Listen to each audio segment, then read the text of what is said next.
My son's wife said I smell like old people, but she didn't know I was funding her business. I never thought I'd be the kind of mother who'd be pushed aside like yesterday's newspaper. For 45 years, I poured every ounce of love into raising my son, Michael. I sacrificed sleep, relationships, my career dreams, everything, just so he could have the opportunities I never had. When he married Vanessa 5 years ago, I welcomed her with open arms, thinking she'd be the daughter I never had. But 3 days ago, as I was helping prepare dinner in their home, I overheard her whisper to Michael, "Can you ask your mother to stop coming over so often? She smells like old people, and it's embarrassing when my friends are here."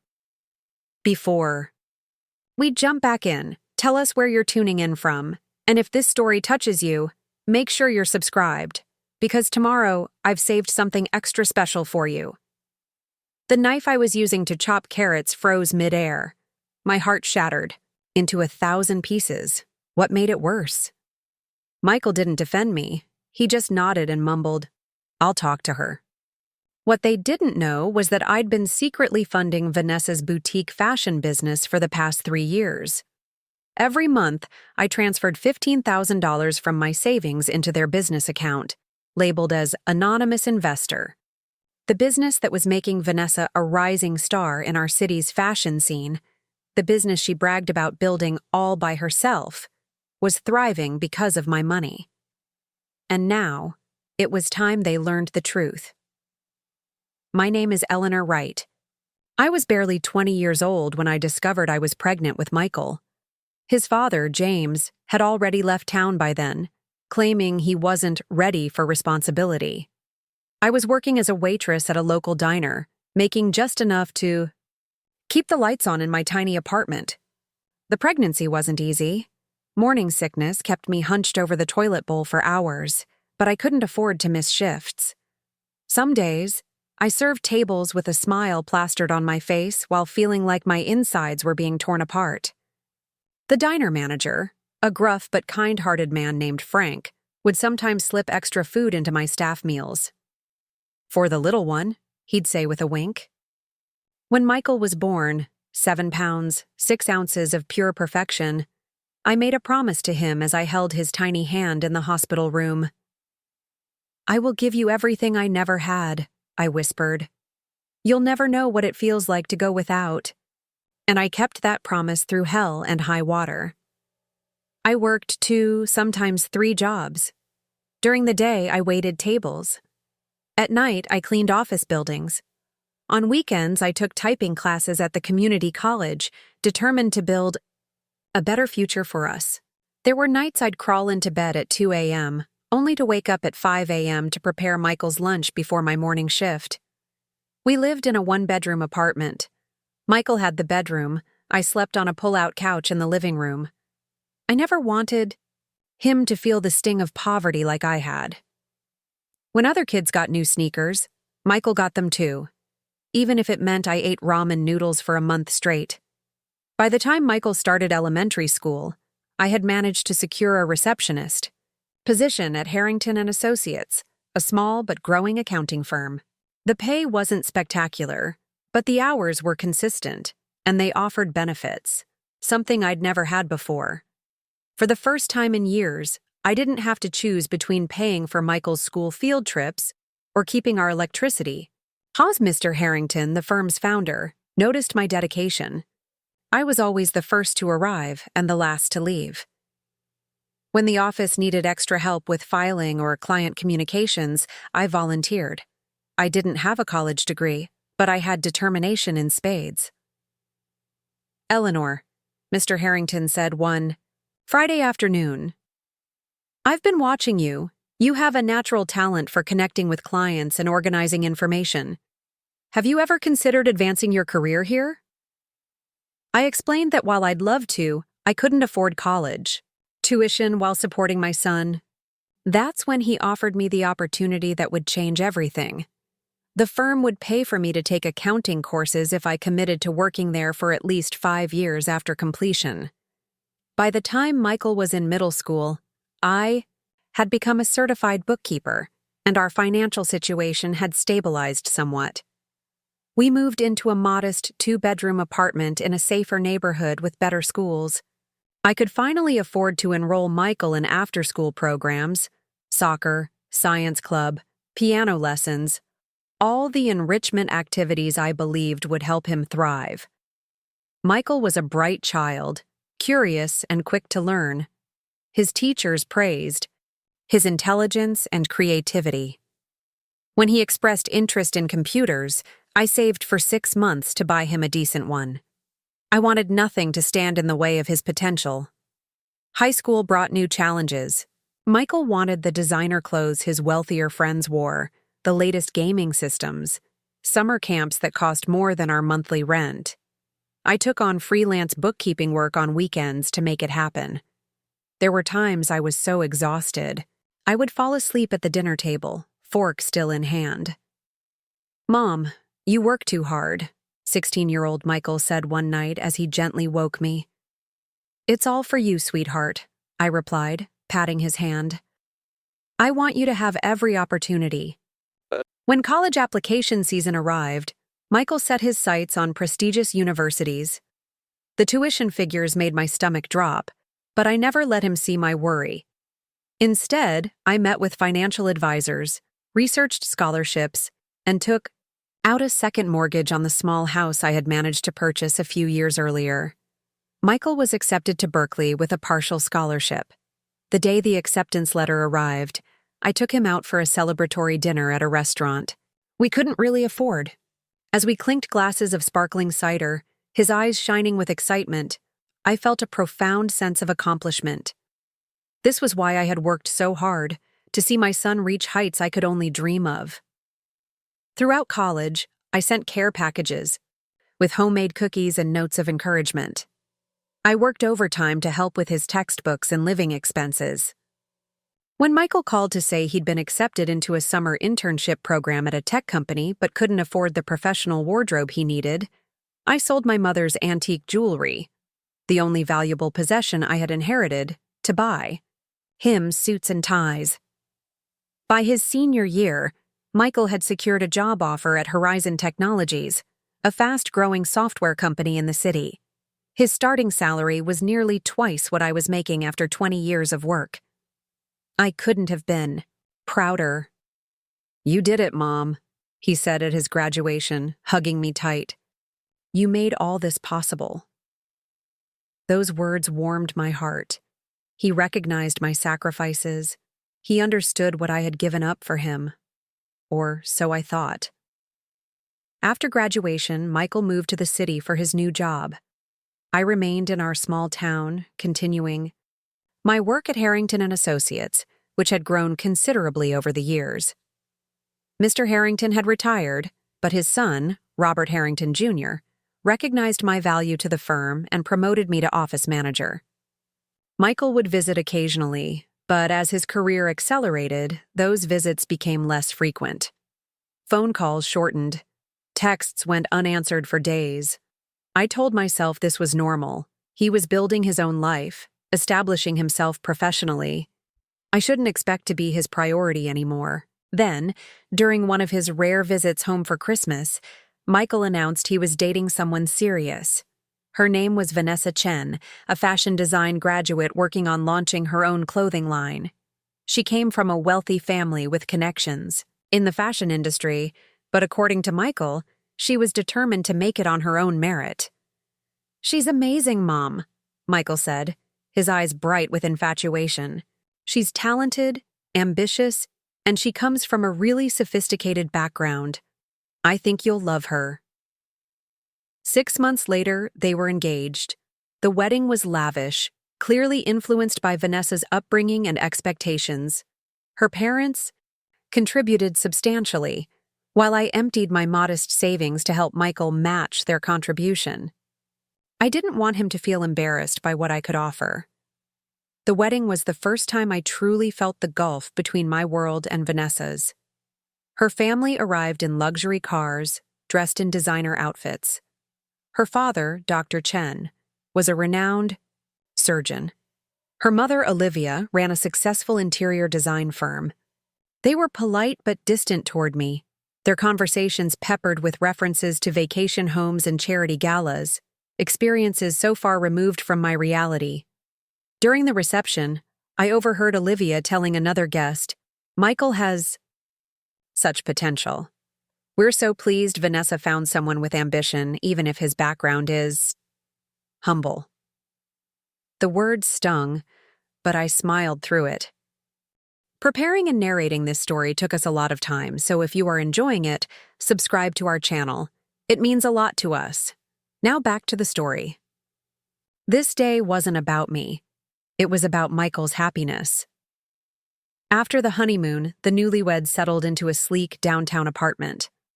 When I visited, bringing homemade curtains I'd sewn as a housewarming gift, Vanessa thanked me with a tight smile before setting them aside. Later, I noticed they were never hung. Instead, designer drapes adorned their windows, probably selected by Olivia. It became a pattern. My cooking was too heavy, my clothes too dated, my opinions too simple. Each time I visited, I felt increasingly out of place in my son's new life. Then came the day Vanessa announced she was finally ready to launch her fashion brand, Vanessa Chen Designs. The concept was accessible luxury for young professional women. She had the creative vision and industry connections through her family, but she needed capital. "It's my dream, Eleanor," she said during one of their visits to my house. "I've been working towards this my whole life, but startup costs are so high, and we're trying to do this without depending on my parents. We want to build something on our own." I glanced at Michael, who was nodding enthusiastically. "Vanessa's incredibly talented, Mom. This could be huge, if she gets the right start." Later that night, after they'd gone, I sat at my kitchen table reviewing my finances. Over the years, I had been cautious with money, always maintaining an emergency fund and saving what I could. Additionally, Robert Harrington Jr. had implemented a profit-sharing plan for long-term employees, which had built up a decent sum for me. I had been saving it for retirement, but seeing the passion in my son's eyes when he talked about his wife's dreams. Well, what was retirement compared to their happiness? The next day, I called my bank and arranged for a monthly transfer of $15,000 to be sent to the business account Vanessa had mentioned, marked as Anonymous Investor. I didn't tell them it was me. I wanted them to succeed on their own terms, without feeling indebted to me. I could live more frugally. My needs were simple compared to their aspirations. For 3 years, I watched from a distance as Vanessa Chen Designs grew from a small online store to a boutique in a trendy neighborhood. Michael would proudly share updates: their first major sale, a feature in a local fashion magazine, a pop-up shop during Fashion Week. I beamed with pride, knowing I was part of their success story, even if they didn't know it. Sometimes, during my visits to the city, I would walk past their boutique, watching customers browse through the elegant clothes displayed in the window. Once I even gathered the courage to go inside, pretending to be just another customer. Vanessa was there, explaining her design philosophy to a group of fashionable young women. She didn't recognize me at first without Michael by my side. I was just another middle-aged woman, unremarkable in my department store outfit. When she finally noticed me, her smile faltered slightly. "Eleanor, what a surprise! Michael didn't mention you were coming to town." "It was a spontaneous trip," I lied. "Your store is beautiful, Vanessa. You've done amazingly well." She preened at the compliment. "It's been a lot of hard work, but we've been fortunate to have a mystery investor who believed in us from the beginning. That really made all the difference." I nodded, my heart warming at being acknowledged, even if she didn't know it was me. How wonderful. Someone must really believe in your talent. Her expression shifted slightly, a hint of condescension creeping in. "Well, yes. When you have a unique vision and the drive to execute it, the right people notice." As I moved to touch one of the silky blouses displayed nearby, she subtly stepped forward, Perhaps you'd be more comfortable looking at our basics collection. It's more age-appropriate." The comment stung, but I smiled through it. This was my son's wife, and I was determined to support their happiness, regardless of how she treated me. That pattern continued for another year. I would visit their apartment for dinner once a month, bringing home-cooked meals that Vanessa would politely decline. "We're trying this new diet, Eleanor." I would ask about the business, genuinely interested in its growth, only to receive vague, simplified answers, as if I couldn't possibly understand the complexities of fashion retail. Michael seemed increasingly caught between us, occasionally defending me but more often apologizing for my old-fashioned ways. He had begun to see me through Vanessa's eyes, as someone slightly embarrassing, someone whose opinions and tastes weren't quite refined enough for their world. Then came the dinner 3 days ago, when I overheard Vanessa's cruel comment about me smelling like old people. The pain of those words was eclipsed only by Michael's failure to stand up for me.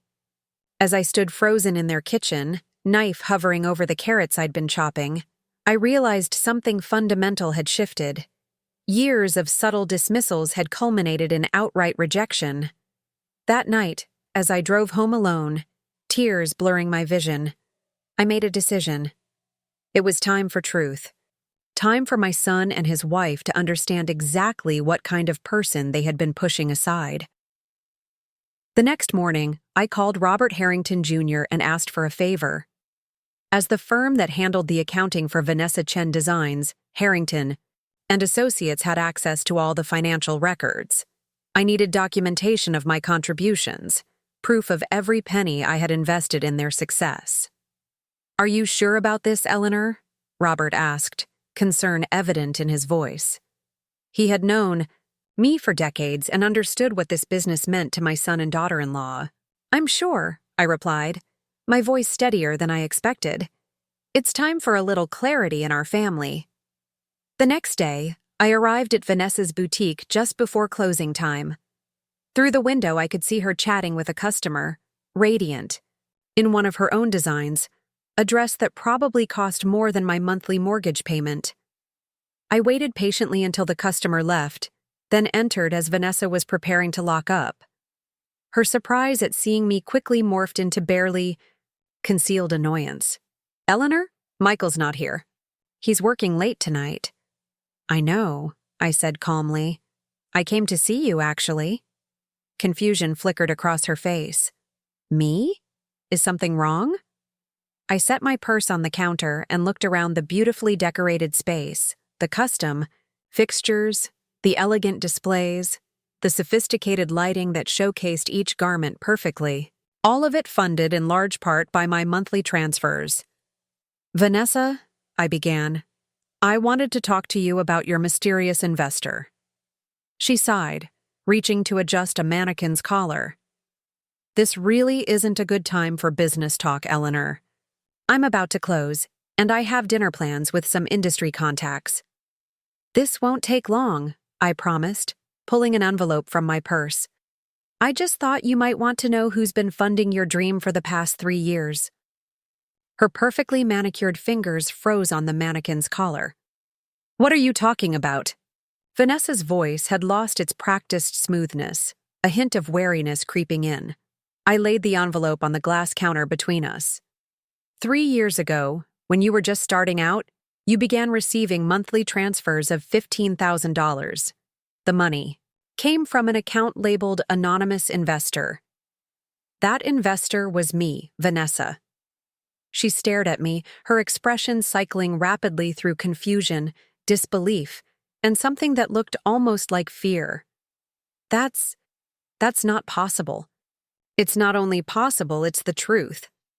I slid the envelope toward her.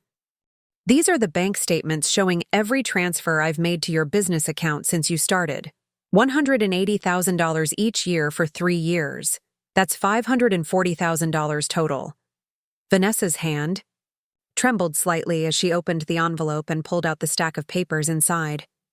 Her eyes darted over the figures, the dates, the account numbers that confirmed everything I had said. the color drained from her flawless complexion. "I don't understand," she whispered. "Why would you? How could you possibly have that kind of money?" I finished for her. "Because contrary to what you and your family seem to believe, I'm not just some simple small-town woman who got lucky having a successful son. I've worked hard all my life. I've been smart with my money.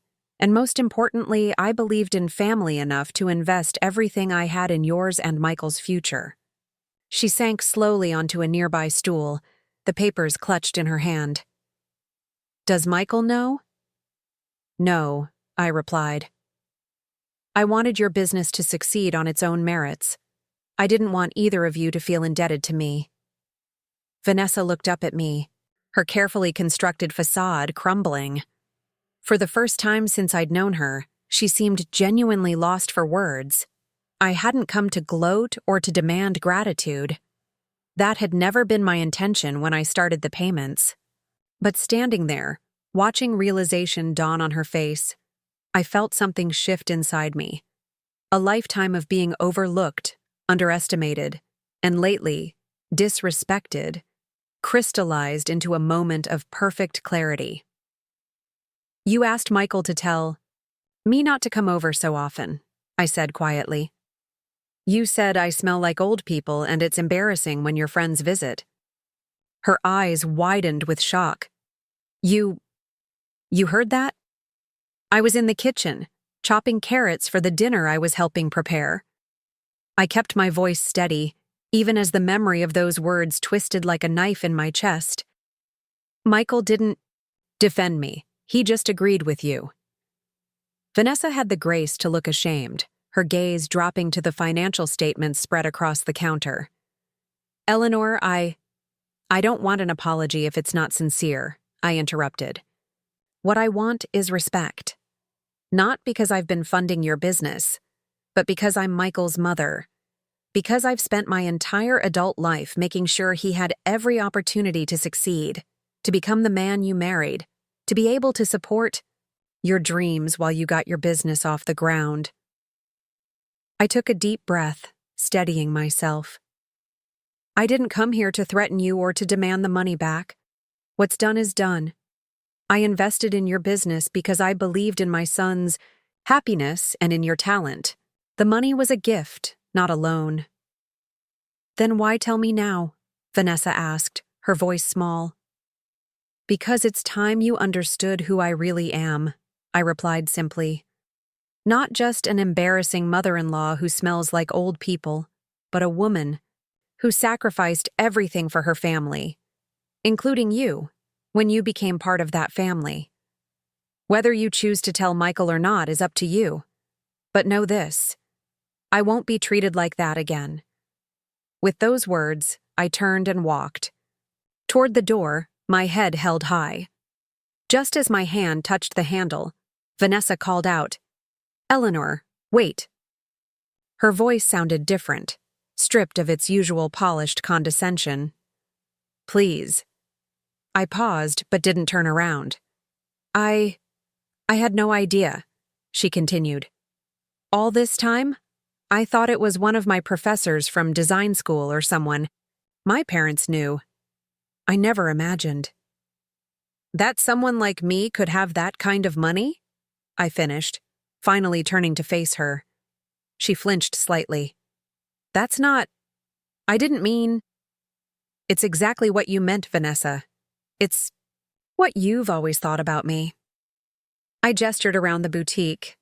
All of this, the beautiful clothes, the perfect space, the magazine features, none of it would exist without that old woman you're so embarrassed to have around. Tears welled in her eyes, whether from genuine remorse or simply the shock of being confronted, I couldn't tell. "What are you going to do now?" It was a loaded question. We both knew I could withdraw my financial support, effectively crippling her business before it had truly established itself. The monthly transfers represented the bulk of her operating capital, covering everything from material costs to rent on the boutique space. "Nothing," I said after a long moment. "The money was a gift, as I said. I won't take it back or stop the transfers, but from now on, you'll know exactly who's helping make your dreams come true." The bell above the door jingled softly as I stepped out into the evening air, leaving Vanessa alone with the truth and a pile of bank statements that told the story of a mother's love and the true cost of her sacrifice. The drive home felt surreal. After 3 years of secret support, of watching from the periphery as Vanessa built her brand on my investment, the truth was finally out, at least to her. Whether she would share it with Michael remained to be seen. Part of me hoped she would. Another part dreaded the conversation that would inevitably follow. Would he be angry that I had kept such a significant secret? Would he feel manipulated? Or would he finally recognize the lengths I had gone to ensure his happiness, even when it meant accepting disrespect and dismissal? I pulled into my driveway, the modest ranch house I'd bought 15 years ago, a stark contrast to Michael and Vanessa's sleek downtown apartment. The porch light cast a warm glow over the garden I tended each weekend, the rose bushes I'd planted, the year Michael graduated from college, the wind chimes he'd given me for Mother's Day before he met Vanessa. Inside, I kicked off my shoes and sank onto the sofa, emotionally drained. My phone sat silent on the coffee table. No calls, no texts. Whatever Vanessa's reaction to my revelation, she hadn't immediately reached out to Michael. I made a cup of tea and tried to focus on a mystery novel I'd been reading, but the words blurred on the page. My mind kept replaying the look on Vanessa's face when she realized that her mysterious benefactor, the anonymous investor she'd mentioned so proudly to fashion bloggers and magazine writers, was the same woman she'd told her husband to keep away because she smelled like old people. The irony wasn't lost on me. For 3 years, I had been both essential to her success and invisible in her life. Valued for my money, but not for myself. It was a painful echo of so many relationships I'd encountered over the years where what I could provide was welcomed, but who I was remained unseen. It had been like that with Michael's father, who had been happy to accept my adoration and support while he pursued his music career, only to vanish when parenthood loomed. It had been like that with some of Michael's teachers, who appreciated the volunteer hours I put in at school events but excluded me from the parent committees because I didn't have the right connections or background. It had even been like that with Michael at times, especially in recent years, as he climbed the corporate ladder and began to see me through the lens of his new social circle. I was dozing off, the book fallen to my lap, when the doorbell rang. Startled, I glanced at the clock. It was nearly 11 p.m., far too late for casual visitors. When I opened the door, Michael stood on my porch, his face pale and drawn in the yellow porch light. Behind him, Vanessa waited by their car, her posture uncharacteristically uncertain. "Mom," Michael said, his voice tight. "We need to talk." I stepped back to let him in, noticing that Vanessa remained by the car. "Just you?" He glanced over his shoulder. "For now. We thought it might be better if I spoke to you first." I nodded and led him to the living room, where he paced restlessly while I settled back onto the sofa. "Vanessa told me everything," he began without preamble. "About the money, the transfers, all of it." He ran a hand through his hair, a gesture so reminiscent of his teenage years that it momentarily transported me back in time. "Why didn't you tell me, Mom? All this time you've been funding her business and you never said a word." "Would it have made a difference?" I asked quietly. "Would you have treated me differently if you'd known?" He stopped pacing, his expression shifting from frustration to something more complex. "What kind of question is that? Of course it would have made a difference. We've been taking your money." "Vanessa's been taking my investment," I corrected. "And it wasn't about buying better treatment, Michael. It was about supporting your wife's dreams because they were important to you." "But you couldn't afford—" "I could afford it," I interrupted firmly. "Despite what you and Vanessa seem to think, I'm not destitute. I've worked hard all my life. I've saved. I've invested. The profit-sharing plan at Harrington and Associates has been very generous. Michael sank into the armchair across from me, his expression bewildered. But you live so. Simply. Because that's what I choose, I replied. My needs aren't extravagant. I don't need designer clothes or luxury vacations to be happy. But that doesn't mean I don't have the means to help my family when they need it. He was quiet for a long moment, absorbing this. Vanessa told me what she said, about you smelling like old people. His voice was low, ashamed. And that I didn't defend you. I met his gaze steadily. Yes. I'm sorry, Mom. I should have said something. I should have told her that wasn't okay. Yes, you should have, I agreed, not willing to let him off the hook easily. It hurt, Michael. Not just the comment itself, but the fact that you sat there nodding along, like I was a problem to be managed rather than your mother who loves you. He looked down at his hands. I know. I got caught up in everything. Vanessa's world, her family, the way they live. I started seeing things through their eyes, including you.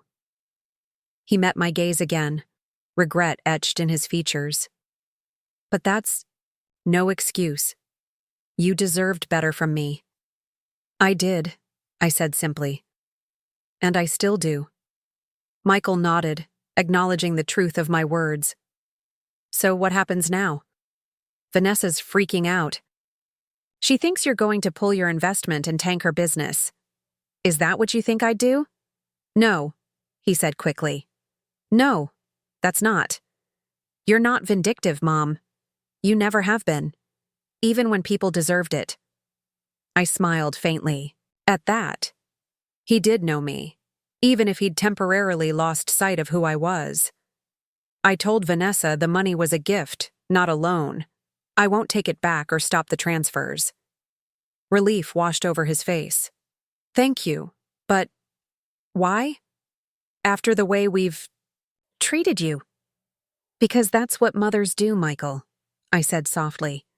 We give without expecting anything in return. We sacrifice without keeping score. We love unconditionally. I leaned forward slightly. But that doesn't mean we don't deserve respect. He nodded slowly. I understand. Things are going to change. Mom, I promise. I hope so, I replied, because I can't keep being the convenient ATM you both barely tolerate in your lives. It's not about the money. It never has been. It's about recognizing my worth beyond what I can provide financially. Michael stood and crossed the room to sit beside me on the sofa. Hesitantly, he reached for my hand. I'm so sorry, Mom. I got lost for a while there, trying to fit into Vanessa's world. But I never stopped loving you. I never stopped being grateful for everything you've sacrificed for me.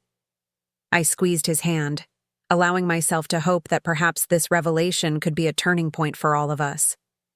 I know, sweetheart, but sometimes love isn't enough if it's not backed by actions. Things will be different, he promised again, starting right now. He glanced toward the door. Vanessa's outside. She's too ashamed to come in, but she wants to talk to you, if you're willing. I considered this for a moment. Bring her in. Michael went to the door and beckoned to his wife.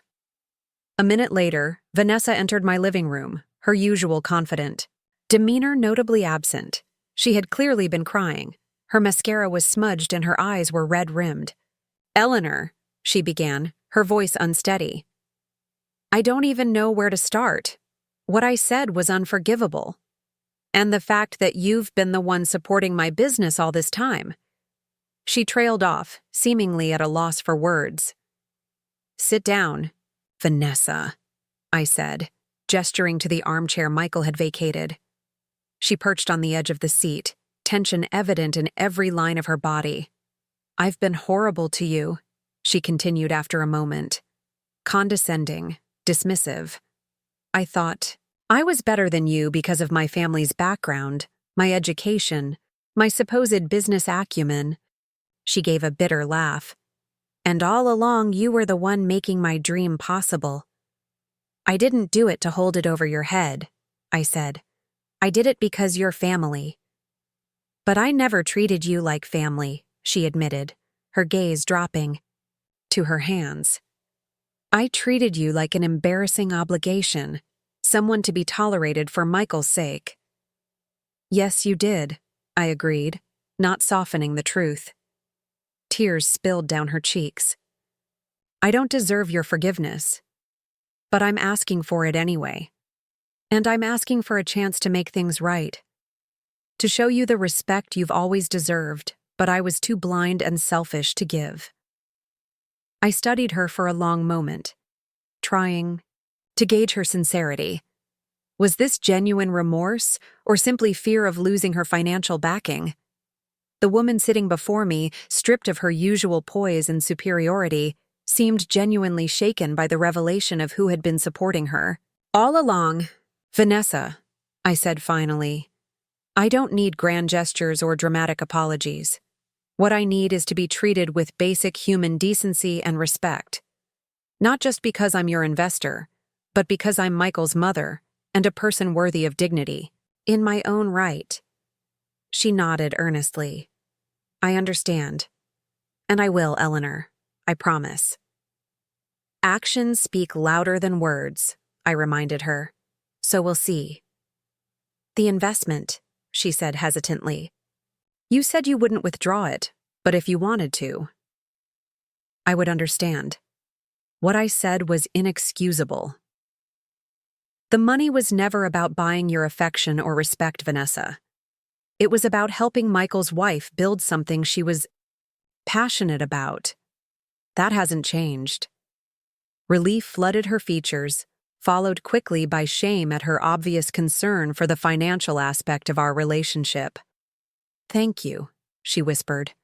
I don't deserve your generosity. No, you don't, I agreed bluntly. But family isn't about deserving. It's about choosing to love and support each other through good times and bad. Michael, who had been silent during this exchange, moved to stand behind his wife, placing his hands on her shoulders. We're going to do better, Mom. Both of us. I nodded, allowing myself to hope it was true. I'd like that. An uncomfortable silence settled over the room, the air heavy with unspoken emotions and the weight of years of accumulated hurts laid bare. Finally, Vanessa spoke again, her voice small but determined. Would you be willing to come to the boutique tomorrow? There's something I'd like to show you. Some designs I've been working on that I think you might appreciate. It was a small olive branch, but a significant one from a woman who had previously gone out of her way to exclude me from her professional life. I'd like that, I said, surprising myself with how much I meant it. They left shortly after, the late hour and emotional exhaustion taking its toll on all of us. As I closed the door behind them, I felt lighter somehow, as if a burden I hadn't even fully acknowledged had been lifted from my shoulders. The truth was out, messy, painful, but cleansing in its way. Whether this revelation would truly change anything remained to be seen. Promises made in moments of emotional upheaval didn't always translate to lasting change, but for the first time in years, I felt seen by my son and his wife, not just as a convenient source of financial support or an embarrassing reminder of Michael's working-class roots, but as a person with my own value and dignity. The next morning, I woke to a text from Michael. Picking you up at 10 for brunch, then Vanessa's boutique. Love you, Mom. It was a small thing, that message, but it sent a wave of cautious hope through me. Perhaps the truth really could set us free, from pretense, from judgment, from the invisible walls that had grown between us over the years. I dressed carefully, choosing an outfit I felt comfortable and confident in, not trying to impress Vanessa or fit into her world, but simply being myself. As I waited for Michael's car to pull into the driveway, I found myself reflecting on the irony of the situation. For years, I had hidden my financial support of Vanessa's business, allowing myself to be treated as less than by the very people I was helping succeed. It had been a form of self-erasure, born of a lifetime of putting others' needs before my own. In revealing the truth, I had finally asserted my own worth, not just as a provider, but as a person deserving of basic dignity and respect. Michael arrived precisely at 10, stepping out of his car to greet me with a hug that felt different from our recent embraces, warmer, more genuine, less perfunctory. "You look great, Mom," he said, and for the first time in a long while, his compliment didn't sound like it came with an unspoken, "for your age" qualifier. Brunch was at a small cafe near the water, the kind of place where the food was simple, but excellent, and the atmosphere unpretentious. It wasn't the type of trendy, Instagram-worthy establishment Vanessa usually preferred, which made the choice feel deliberate, a subtle acknowledgement of my preferences. We talked more openly than we had in years. Michael asked about my work, my friends, my garden, aspects of my life he had shown little interest in recently. I, in turn, asked about his career at Horizon Technologies, genuinely curious about the project management role he'd been promoted to 6 months earlier. "I've been thinking about what you said last night," he said as we finished our meal.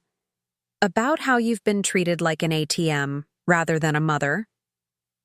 He stirred his coffee absently. "It made me realize how much I've taken you for granted. Not just recently, but maybe always. You've been so consistently supportive, so reliable, that I stopped seeing the sacrifice behind it." "It's easy to take for granted what's always been there," I replied. "The older I get, the more I understand that about my own mother." He nodded. "Still, I should have been better, more aware." He reached across the table to take my hand. "I'm going to be better, Mom, I promise." After brunch, we drove to Vanessa's boutique in comfortable silence. The closed sign was still displayed in the window, but Vanessa was visible through the glass, rearranging a display with focused intensity. When she saw us approach, she hurried to unlock the door. "Eleanor," she greeted me, her usual polished smile replaced by something more tentative, more genuine. "Thank you for coming." I followed her inside, noting subtle changes in the boutique since my visit the previous evening. Several mannequins had been moved, their outfits replaced with new designs I hadn't seen before. "I was up most of the night," Vanessa explained, gesturing to the new displays. "After you left, after Michael, and I talked, I couldn't sleep. I kept thinking about everything I've done wrong, everything I've taken for granted." She drew a deep breath. "And I realized something about my designs." She led me to a mannequin dressed in an elegant pantsuit of soft blue. "For 3 years, I've been creating clothes for women like my mother, my friends, women from privileged backgrounds with certain aesthetic sensibilities. I've been ignoring an entire market of professional women who want elegant, well-made clothes that aren't extravagantly priced or impractically trendy." I examined the pantsuit more closely, appreciating its clean lines, the quality of the fabric, the thoughtful details that elevated it from basic to special. "Women like you, Eleanor," Vanessa continued softly. "Accomplished, intelligent women who deserve beautiful things that reflect their worth, not their social status or age." She gestured around the boutique. "This new collection was inspired by you, by your strength, your dignity, your quiet confidence." I've been calling it the Eleanor Collection in my head. I was speechless, genuinely touched by both the gesture and the sincerity behind it. It wasn't just about the clothes themselves, which were indeed lovely. It was about what they represented. Vanessa had seen me, really seen me, perhaps for the first time. "There's something else," she said, moving toward the counter and retrieving a folder. "I've been thinking about the business structure. You've been investing in Vanessa Chen Designs for 3 years without any formal recognition or stake in the company. She handed me the folder. Inside were legal documents outlining a partnership agreement, offering me a 40% ownership stake in the business. You shouldn't be a silent investor, Vanessa said earnestly. You should be a partner, with formal recognition and a voice in the direction of the company you've helped build. Michael, who had been quietly observing our interaction, stepped forward. It was Vanessa's idea, he said. She spent half the night on the phone with her lawyer, insisting they draw up the paperwork immediately. I looked between them. These two people who had dismissed me so thoroughly just days before, now offering me not just a financial stake, but a place at the table. You don't have to decide right away, Vanessa added quickly. Take your time. Review it with your own lawyer. I nodded, tucking the folder into my purse. I will, thank you. As we toured the rest of the boutique, with Vanessa eagerly showing me her sketches for additional pieces in the Eleanor collection, I felt a shift in our dynamic, a rebalancing that acknowledged my worth beyond my financial contributions. Later, as we prepared to leave, Vanessa hesitated, then hugged me awkwardly but sincerely. Thank you, she whispered, not just for the money, but for showing me what real class looks like. In the car, driving back to my house, Michael asked, "What do you think about the partnership?" I considered the question carefully.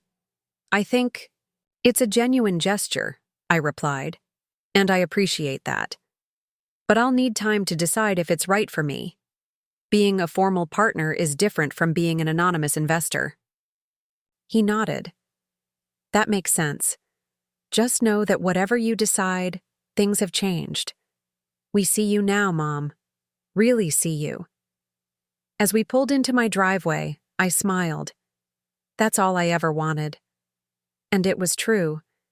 The money, the business stake, the new collection bearing my name, all of it was meaningful, but secondary to the simple acknowledgement of my value as a person, not just as a provider. I didn't know what the future held for our family. Trust, once broken, takes time to rebuild. Patterns of behavior don't change overnight, but as I watched Michael's car disappear down the street, I felt hopeful for the first time in years. Not because my financial contributions had finally been acknowledged, but because my humanity had been. The next day, I received a large flower arrangement at my office. The card read simply, "To Eleanor, thank you for everything. With love and respect, Vanessa." It wasn't the flowers themselves that touched me. It was the fact that they had been delivered to my workplace, a space that was mine, where I had built a career and an identity separate from my role as Michael's mother. It showed an awareness of me as a whole person, with a life beyond my relationship to my son and his wife. That evening, I sat at my kitchen table with the partnership agreement spread before me, carefully reading through each clause. It was a generous offer, with better terms than I might have expected. But beyond the legal language and financial considerations, it represented something far more valuable: an acknowledgement of my contribution, a seat at the table rather than a place in the shadows. After much consideration, I signed the agreement. Not because I needed the formal recognition or the potential financial return, but because it represented a new chapter in our relationship, one built on mutual respect rather than unspoken obligation. 2 weeks later, the Eleanor collection launched at Vanessa's boutique.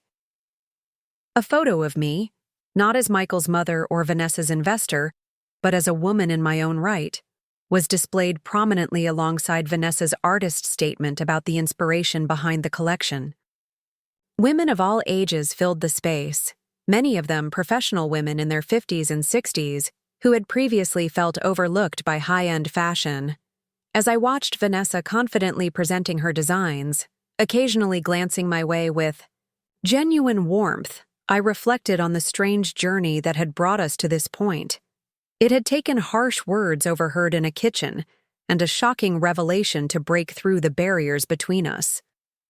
But perhaps that fracture had been necessary, a catalyst for growth and change that might not have happened otherwise. Michael appeared at my side, offering a glass of champagne. "To new beginnings," he said quietly, touching his glass to mine. "To seeing each other clearly," I amended, and he nodded in understanding. That evening, as the launch party wound down and the last guests departed, Vanessa approached me, her usual composed demeanor softened by genuine emotion. "This is just the beginning," she said, gesturing around the boutique. "Of the collection, yes, but also of us, of our family.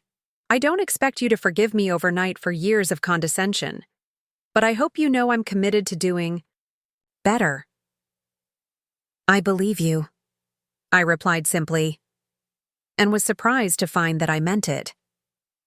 Walking home that night, beneath a canopy of stars, I felt a sense of peace settle over me.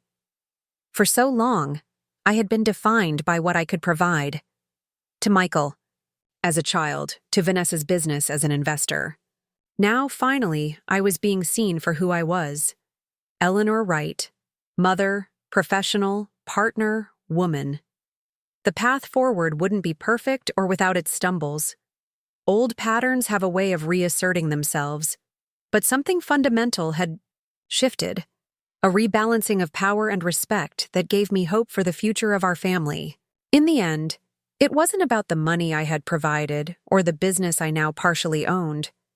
It was about something far more valuable, the recognition of my inherent worth, my dignity, my humanity.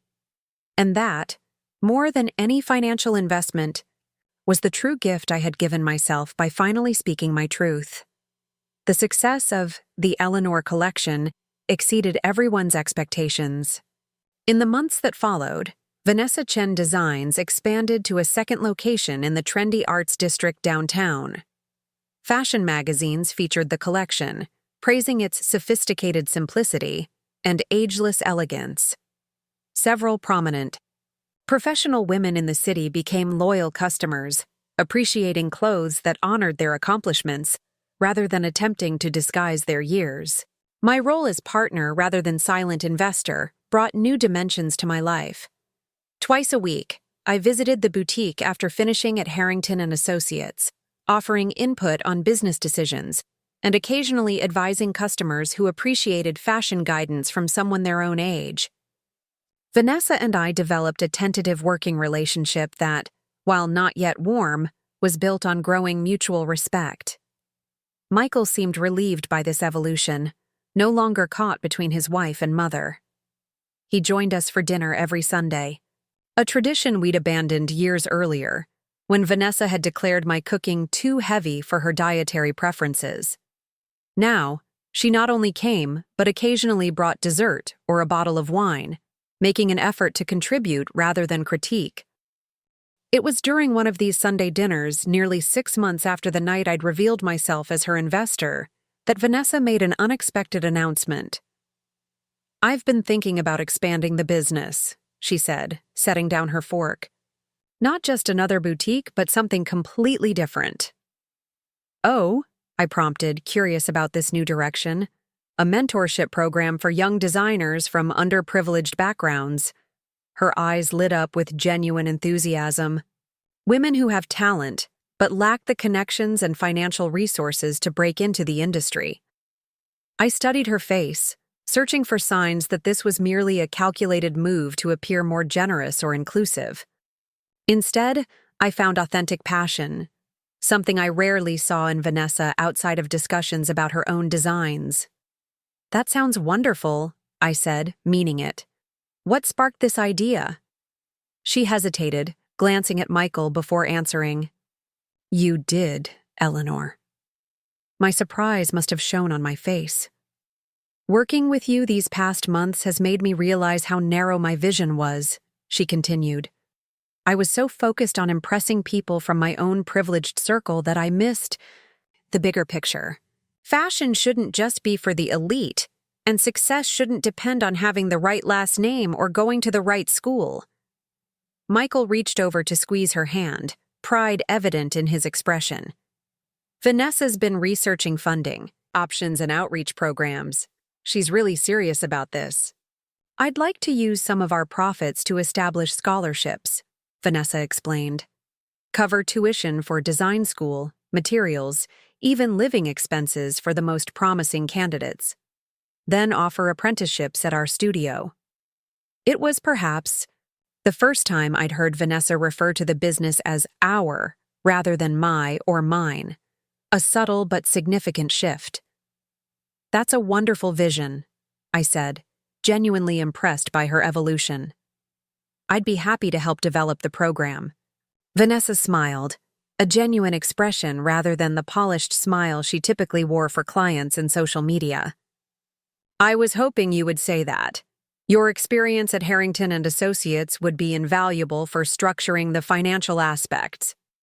I nodded, already considering how we might sustainably fund such a program. Let me put together some projections. We'll need to ensure the business can support both expansion and scholarship commitments. There's something else, Vanessa continued, her expression turning more serious. I've been thinking about the business name. When we launched the Eleanor collection, it was meant as a tribute to you. But now I'm wondering if we should consider something more permanent. Michael looked as surprised as I felt. What are you suggesting, honey? What about Wright and Chen Designs? She proposed, watching my reaction carefully. To acknowledge Eleanor's role not just as an investor, but as a true partner in building this company. I was momentarily speechless. After years of feeling invisible in my son's new life, here was his wife offering to put my name first on the business she had once jealously claimed as hers alone. That's quite a gesture, Vanessa, I finally managed. But are you sure? You've worked hard to establish the Vanessa Chen brand, which wouldn't exist without you, she said firmly. Not just because of the money, but because of everything I've learned from you about grace, dignity, and what true success looks like. It was perhaps the most genuine moment we'd ever shared, this acknowledgement of how our relationship had transformed from mutual tolerance to something approaching genuine respect. I'd be honored, I said simply, finding myself unexpectedly moved. Michael raised his glass. To Wright and Chen Designs, he toasted, and to second chances.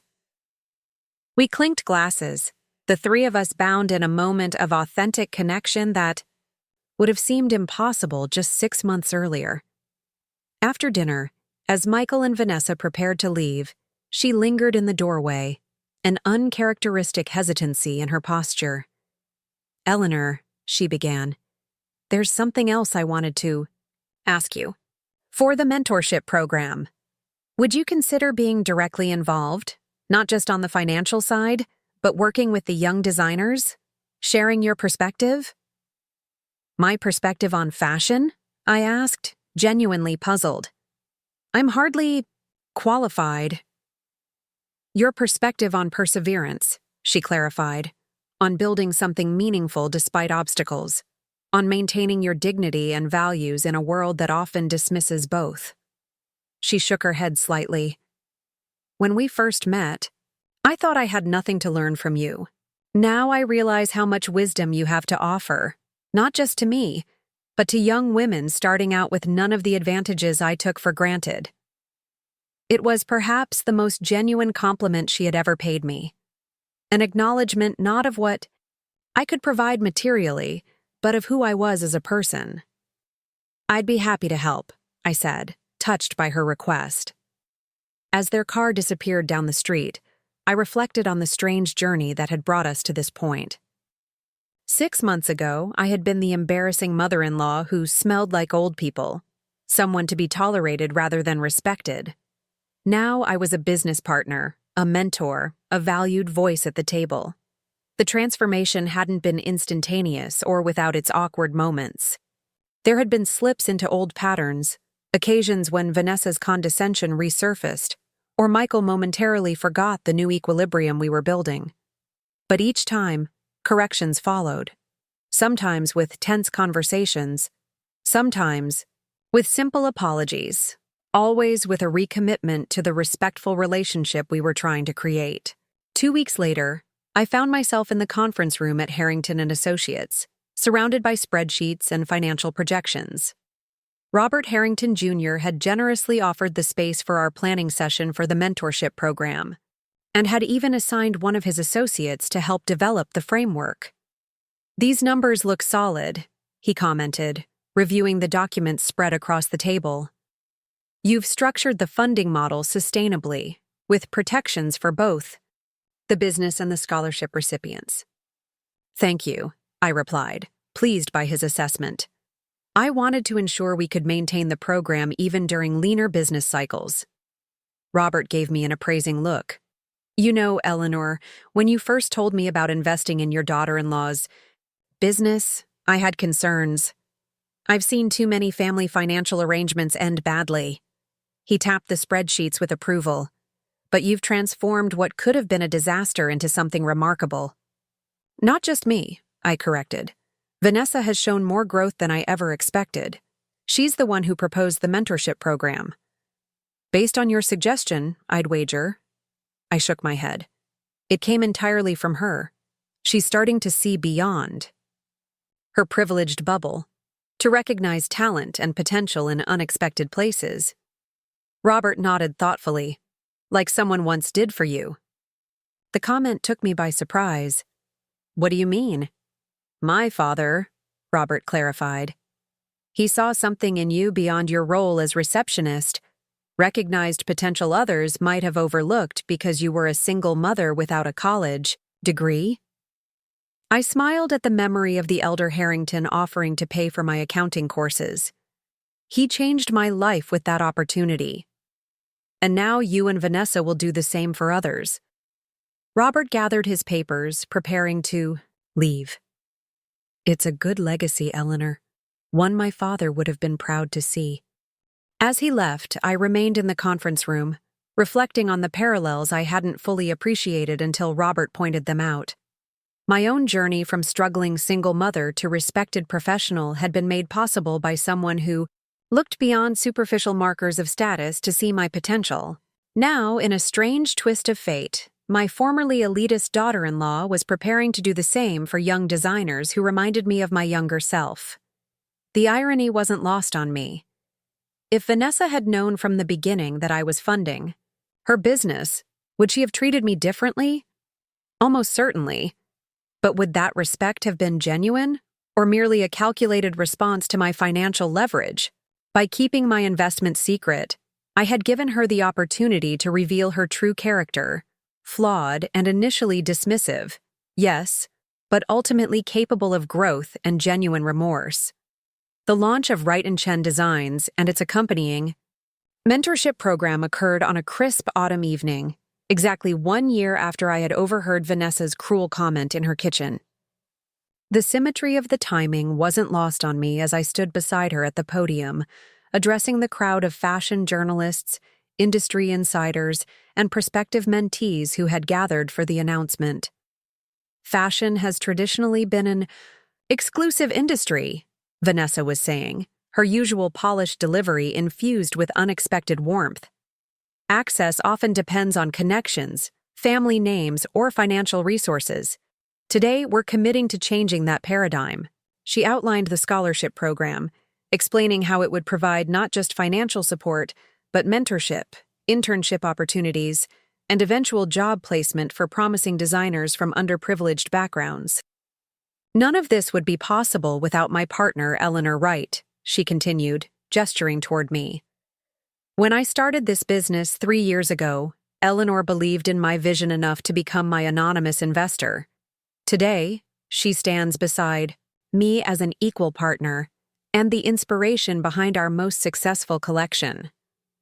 The crowd applauded politely, several journalists scribbling notes about this unexpected business partnership between the young fashion designer and the middle-aged bookkeeper.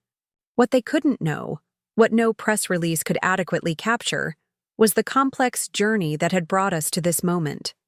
The hurt, the revelation, the painful reckoning, and the gradual rebuilding of a relationship on a foundation of mutual respect, rather than financial dependence.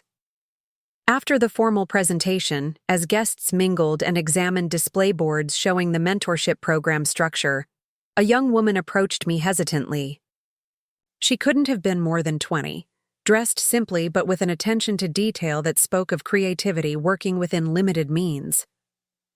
"Ms. Wright?" she began, her voice soft. "I wanted to thank you for this opportunity. I've been designing since I was 12, making clothes for my sisters out of thrift store finds, but design school seemed like an impossible dream." I smiled encouragingly. "What's your name?" "Maya Rodriguez," she replied. "I work at a dry cleaner to pay rent, but at night I sketch and sew. When I heard about this program..." She gestured toward the displays. "It feels like someone finally seeing people like me." "That's exactly what it's meant to do," I assured her. "Talent doesn't belong exclusively to those who can afford expensive educations." She nodded eagerly. "Ms. Chen said you started with nothing too, that you worked multiple jobs to support your son while building your career. It's inspiring to know success doesn't always follow a straight line." I was surprised that Vanessa had shared my story with the prospective mentees. It suggested she had truly begun to value my journey rather than dismissing it as embarrassingly working class. "The path is rarely straight," I agreed. "But persistence matters more than pedigree. Remember that when things get difficult." Maya thanked me, again before moving on to speak with one of the program coordinators. As I watched her, I saw echoes of my younger self. Determined, resourceful, unwilling to let circumstances dictate her potential. Later that evening, as the event wound down, Michael appeared at my side, offering a glass of champagne. "You should be proud, Mom. This program is going to change lives." "I am proud," I admitted, "not just of the program, but of how far we've all come this past year." He nodded, understanding the deeper meaning behind my words. "Vanessa and I were talking about that last night, about how sometimes the hardest lessons lead to the most important growth." "Speaking of Vanessa," I said, glancing around, "where is she?" Michael pointed toward a corner of the room where his wife was engaged in animated conversation with Maya Rodriguez and two other young designers, her usual poised reserve replaced by genuine enthusiasm. "She's in her element," I observed, "but not in the way I would have expected a year ago." "She's changed," Michael said simply. "We both have." Watching her work with these kids, seeing how much it means to her to pass along what she knows. It's like she's finally found purpose beyond just success. As if sensing our attention, Vanessa looked up and caught my eye across the room. She smiled, not her practiced social smile, but something more genuine, and gave me a small nod of appreciation before returning to her conversation. It struck me then how profoundly our relationship had evolved, from mutual tolerance to grudging respect to genuine partnership. It hadn't been a smooth journey, and there had been moments when I'd questioned whether the hurt could ever be fully healed. But standing in that room, witnessing the tangible result of our combined vision, I felt a sense of resolution I hadn't thought possible. The mentorship program's first year exceeded all expectations. 12 young designers received full scholarships to attend design school while participating in weekend workshops at the Wright and Chen studio. Their fresh perspectives and diverse backgrounds brought new energy to the company, challenging established assumptions and inspiring collections that appealed to broader markets. Maya Rodriguez proved particularly talented, her designs reflecting both technical skill and a unique aesthetic sensibility drawn from her Mexican-American heritage. By the end of the year, 2 of her pieces had been incorporated into the main collection, earning her a stipend and professional credit, an unprecedented opportunity for a student still in her first year of training. The business expanded accordingly, with a 3rd boutique opening in an emerging arts district and online sales increasing by 60%. Fashion publications that had once described Vanessa Chen designs as promising but predictable now praised. Wright and Chen for its innovative inclusivity and refreshing authenticity. For my part, I gradually reduced my hours at Harrington and Associates to focus more on the mentorship program, finding unexpected fulfillment in guiding young creatives who reminded me of my younger self. Robert Harrington Jr. supported this transition, even offering the firm's services pro bono to establish a proper nonprofit foundation to expand the scholarship offerings. My relationship with Vanessa continued to evolve in ways neither of us could have anticipated. The woman who had once dismissed me as embarrassingly old-fashioned now regularly sought my advice, not just on business matters but on navigating professional relationships and maintaining perspective amid success. "How did you do it?" she asked one evening as we worked late in the studio, finalizing selections for the upcoming season. "Raise a child alone, build a career, save enough to invest in my business, all without becoming bitter about the sacrifices?" I considered the question carefully. I don't think I avoided bitterness entirely, I admitted. There were nights I cried from exhaustion, days I resented how much harder I had to work compared to parents with more resources. I met her gaze directly. But I chose to focus on building rather than blaming, on what I could create rather than what I lacked. Vanessa nodded slowly. "That's what I'm trying to learn. My parents gave me every advantage, but also this constant sense that I was entitled to success, that obstacles were somehow unfair rather than just part of life." It was perhaps the most self-aware comment I'd ever heard from her, an acknowledgement of the privileged lens through which she had viewed the world. "The mentorship program is changing that perspective," I observed. "I see it every time you work with Maya and the others." "They amaze me," Vanessa said, genuine admiration in her voice. "What they create with such limited resources, the determination, they show despite everything stacked against them." She arranged fabric swatches with careful precision. I think about how I complained when my first sewing machine wasn't the top model, and then I see Maya creating gorgeous pieces on a second-hand machine she repairs herself. Perspective is a powerful teacher, I agreed. She glanced up, her expression unusually vulnerable. "I've been thinking a lot about what you overheard that night, what I said about you. It still makes me sick with shame." "We've moved past that," I said, meaning it. "Have we? Truly?" She set down the fabric samples. "Because sometimes I worry that no matter what I do now, that moment will always define me in your eyes, that you'll always see me as that entitled, judgmental person." I considered her words carefully, appreciating the genuine concern behind them.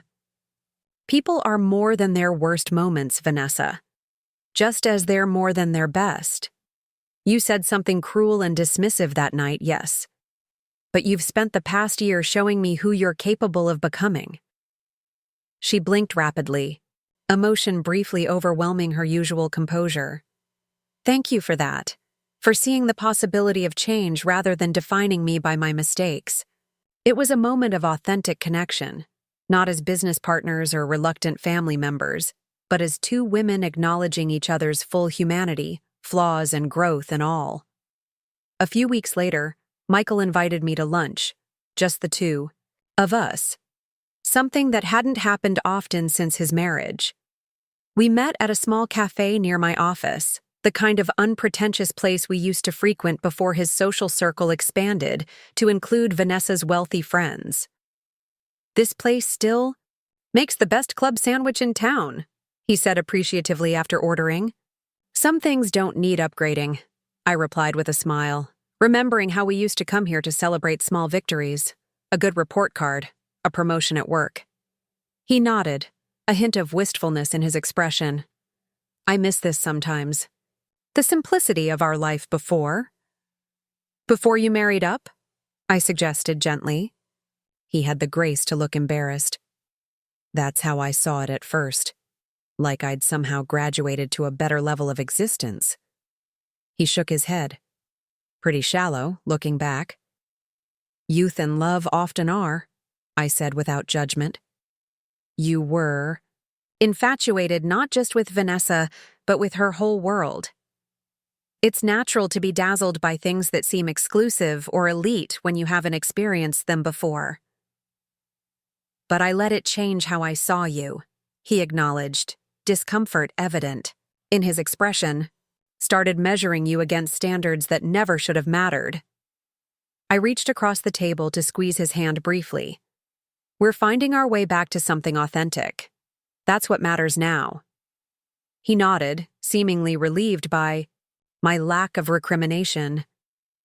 Vanessa and I have been talking a lot lately about family, about priorities, about the kind of home we want to create. Something in his tone caught my attention. Oh? We're thinking about starting a family, he said, a mix of excitement and apprehension in his voice. Actually, more than thinking, Vanessa is pregnant, 8 weeks along. Joy surged through me, pure, uncomplicated happiness at the prospect of a grandchild. Michael, that's wonderful news. He smiled, relief evident in his expression. We wanted to tell you first, before anyone else. The significance of that decision wasn't lost on me. A year ago, I would likely have been among the last to know, after Vanessa's parents and friends. Thank you for that, I said, genuinely touched. I'm thrilled for you both. There's more, he continued, an unusual hesitancy in his manner. We've been talking about childcare arrangements, about how we want to raise our child. I waited, sensing there was more to this conversation than general parenting philosophy. Vanessa's mother offered to pay for a full-time nanny, he explained. She thinks that's the only reasonable option given our careers and lifestyle. I nodded, unsurprised by Olivia Chen's perspective. That's certainly common in their social circle. But it's not what we want, Michael continued, his voice firmer now. At least, not exclusively. I raised an eyebrow, curious where this was heading. Mom, he said, leaning forward slightly, we'd like you to be a regular part of our child's life, not just for occasional visits, but involved in a meaningful way. If you're willing, we thought maybe you could care for the baby 2 or 3 days, a week once Vanessa returns to work. The request took me completely by surprise. After years of being gradually marginalized in my son's life, being invited to play such a significant role in my grandchild's upbringing felt like the most profound gesture of trust imaginable. We understand it's a big ask, Michael added quickly, misinterpreting my silence. You have your own career, your work with the mentorship program. We don't want to presume. I'd be honored, I interrupted, emotion making my voice slightly unsteady. Truly honored. Relief and happiness spread across his face. Really? You'll do it? Of course, I said without hesitation. Nothing would make me happier. Vanessa was worried you might refuse, he admitted. After everything. She thought you might not want to be that closely involved with our family. I shook my head, smiling at the irony. A year ago, the idea of Vanessa wanting me to care for her child would have seemed impossible. Now it feels like the most natural thing in the world. A lot can change in a year, Michael agreed, his expression thoughtful. Remember last Thanksgiving? How awkward it was with Vanessa's parents treating you like some distant acquaintance rather than family? I remembered it vividly, the stiff politeness, the careful steering of conversation away from topics that might highlight our different backgrounds, the subtle ways Olivia Chen had established her dominance as the real maternal figure in Michael's life. Olivia and Dr. Chen are going to be surprised by our childcare decision, Michael continued, a hint of defiance in his tone. They have very definite ideas about how their grandchild should be raised. Private nannies, elite preschools, the whole prescribed path they believe leads to success. And you're choosing a different path, I observed. He nodded firmly. We want our child to understand there are many forms of success, many types of valuable experience. To learn from someone who built a meaningful life through hard work and resilience, not just inherited privilege. It was perhaps the most profound compliment my son had ever paid me, an acknowledgement not just of my financial contributions or practical support, but of the values my life embodied. Vanessa feels even more strongly about this than I do, he added, surprising me further. She says she doesn't want our child growing up with the same blind spots and prejudices she had. She wants them to see worth in people regardless of social status or background. I blinked back unexpected tears, moved by this evidence of Vanessa's transformation. The woman who had once dismissed me as embarrassingly old-fashioned now wanted me to help shape her child's values and worldview. "What about your career?" Michael asked, concern evident in his expression. "I know how important the mentorship program is to you. We don't want to pull you away from that." "We'll make it work," I assured him. "The program is well established now, with solid systems in place. I can coordinate my schedule to balance both responsibilities." As we finished our lunch, discussing logistics and nursery plans, I felt a profound sense of coming full circle. My journey as a mother had begun in this same modest cafe, where I'd once sat with baby Michael in a secondhand high chair, counting pennies to make sure I could afford our meal. Now here we were, planning for the next generation, our relationship transformed but ultimately strengthened by the difficult truth we had faced together. When the bill came, Michael reached for it automatically, but I gently intercepted it. "My treat," I said, in celebration of my future grandchild. He started to protest, then stopped, understanding this wasn't about the money. It was about acknowledging that I could contribute in ways both large and small, that I had always been capable of more than he or Vanessa had recognized. As we walked out together, Michael put his arm around my shoulders in a casual half-hug. "You know, Mom, for all the fancy restaurants and exclusive places Vanessa's family introduced me to, nothing beats this cafe with you." "It's not about the place," I replied, returning the hug. "It's about seeing each other clearly. That's something we lost for a while, but I think we've found it again." "We have," he agreed, "and we're not going to lose it again." Walking. Back to my office in the gentle autumn sunshine, I reflected on the strange, winding path that had led us to this moment. The hurt of overhearing Vanessa's cruel comment had seemed insurmountable at the time, a betrayal too profound to move past. Yet that painful moment had ultimately catalyzed a transformation none of us could have anticipated. By revealing myself as the anonymous investor behind Vanessa's success, I had reclaimed not just recognition for my financial contribution, but something far more valuable: acknowledgement of my inherent worth as a person, regardless of social status or background. And now, a year later, I was being invited into the heart of their family life, entrusted with helping shape the values and experiences of the next generation.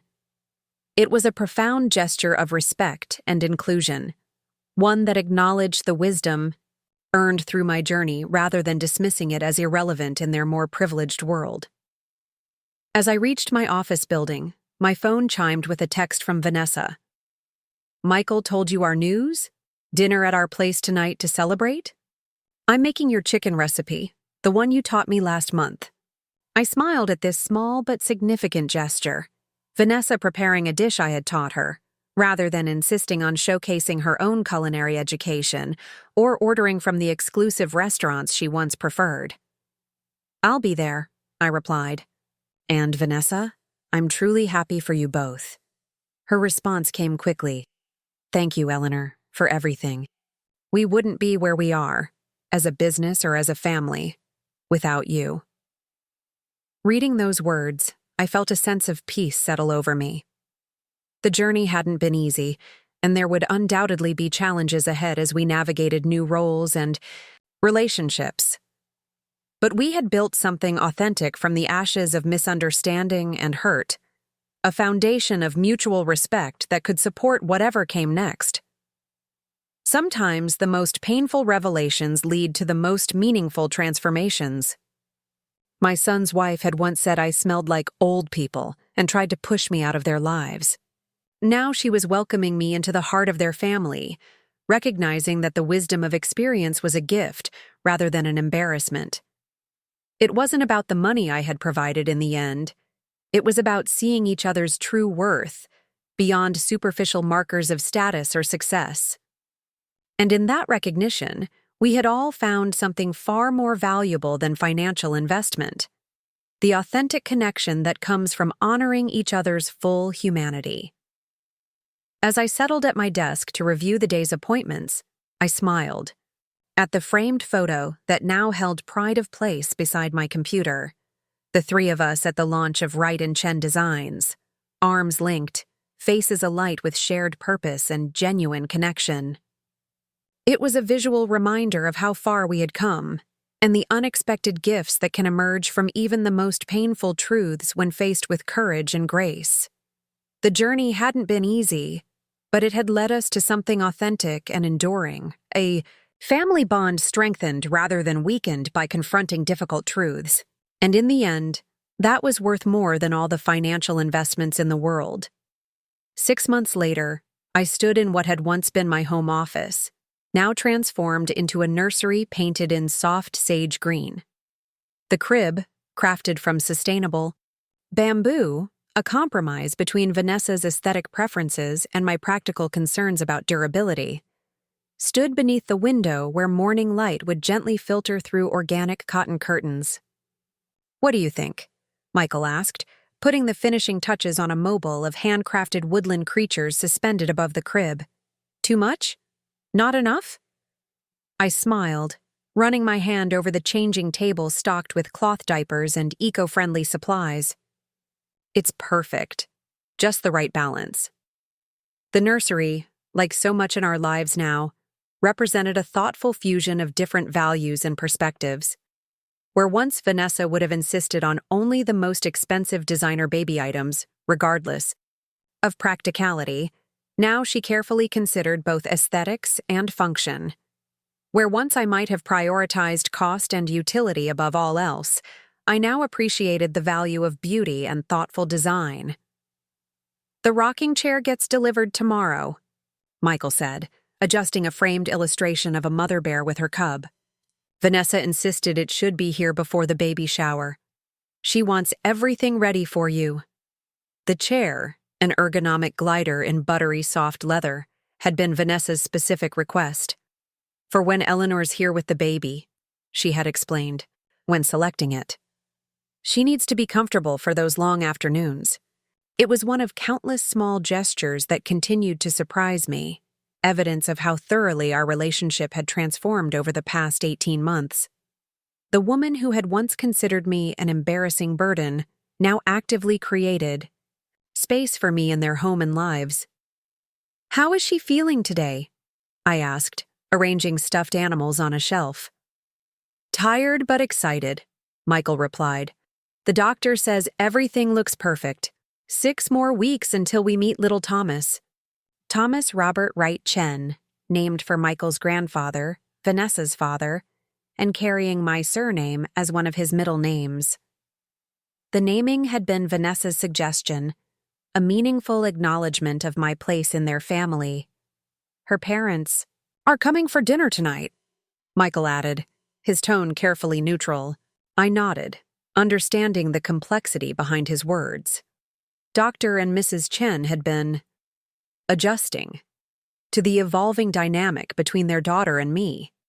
After years of subtly reinforcing class distinctions and encouraging Vanessa to distance herself from her working-class in-laws, namely me, they now found themselves navigating a very different reality.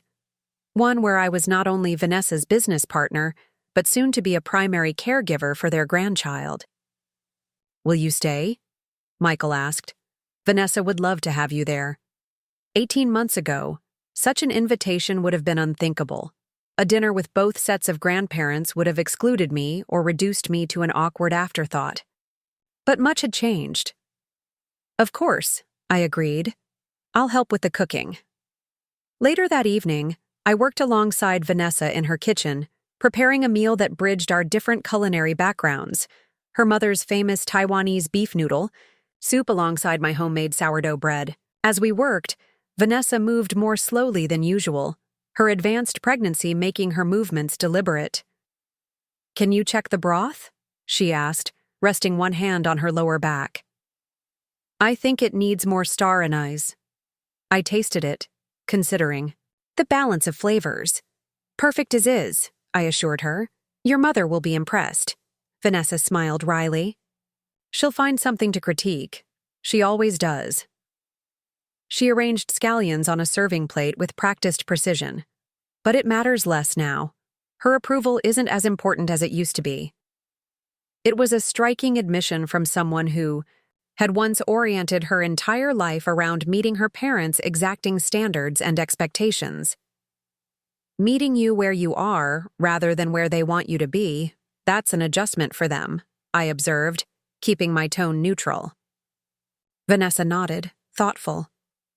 They still don't quite understand our partnership, or why I'd want my mother-in-law so involved with the baby. She glanced at me, her expression softening. They measure value differently than I do now. Before I could respond, the doorbell rang, announcing the Chen's arrival. Michael ushered them in, accepting the expensive champagne and elaborately wrapped gifts they carried. Dr. Chen greeted me with polite reserve, his handshake firm but brief. Olivia Chen air-kissed my cheeks, her gaze sweeping over me with the faintest hint of appraisal, noting my simple linen dress and minimal jewelry. "Eleanor," she said, her voice carrying that precise tone of upper-class condescension masked as warmth. "How lovely to see you. Vanessa tells me you've been quite involved with the nursery preparations." "Mom," Vanessa interjected before I could respond. "Eleanor isn't just involved. She's going to be Thomas's primary caregiver 3 days a week when I return to work." Olivia's perfectly composed expression flickered momentarily. "Oh, I thought we had discussed hiring Mrs. Liu's daughter. She trained at the Norland College in London, you know, the same program that prepares nannies for the royal family." "We've decided on a different arrangement," Vanessa replied firmly. "Eleanor has more wisdom and experience than any professionally trained nanny could offer." Dr. Chen cleared his throat. "Darling, I'm sure Eleanor has many fine qualities, but childcare has evolved considerably since her day. Modern developmental approaches, early language acquisition strategies, all of which Eleanor is studying," Michael interrupted smoothly. "She's taking early childhood development courses and working with a pediatric specialist to ensure her approach aligns with current best practices. I hadn't told them about the courses. I'd been taking them quietly on my own initiative. Michael's awareness and defense touched me deeply." "That's commendable," Dr. Chen conceded, though his tone suggested skepticism. Vanessa met my eyes. Across the room, a silent apology in her expression. I gave her a small smile in return. Their parents' disapproval no longer had the power to diminish me. I knew my worth now, not just as a provider or a grandmother-to-be, but as a woman who had earned her place at this table through the strength of her character and the wisdom of her experience. Dinner progressed with the careful politeness that characterized most gatherings with the Chens. Conversation flowed more easily once it turned to the upcoming expansion of Wright and Chen designs into international markets, prompted by interest from luxury retailers in Tokyo and Paris. "The Eleanor collection continues to be our strongest line," Vanessa explained, serving her father another portion of noodles. "We're developing new pieces specifically for the Japanese market, with adjustments for different body types and aesthetic preferences." "And the mentorship program?"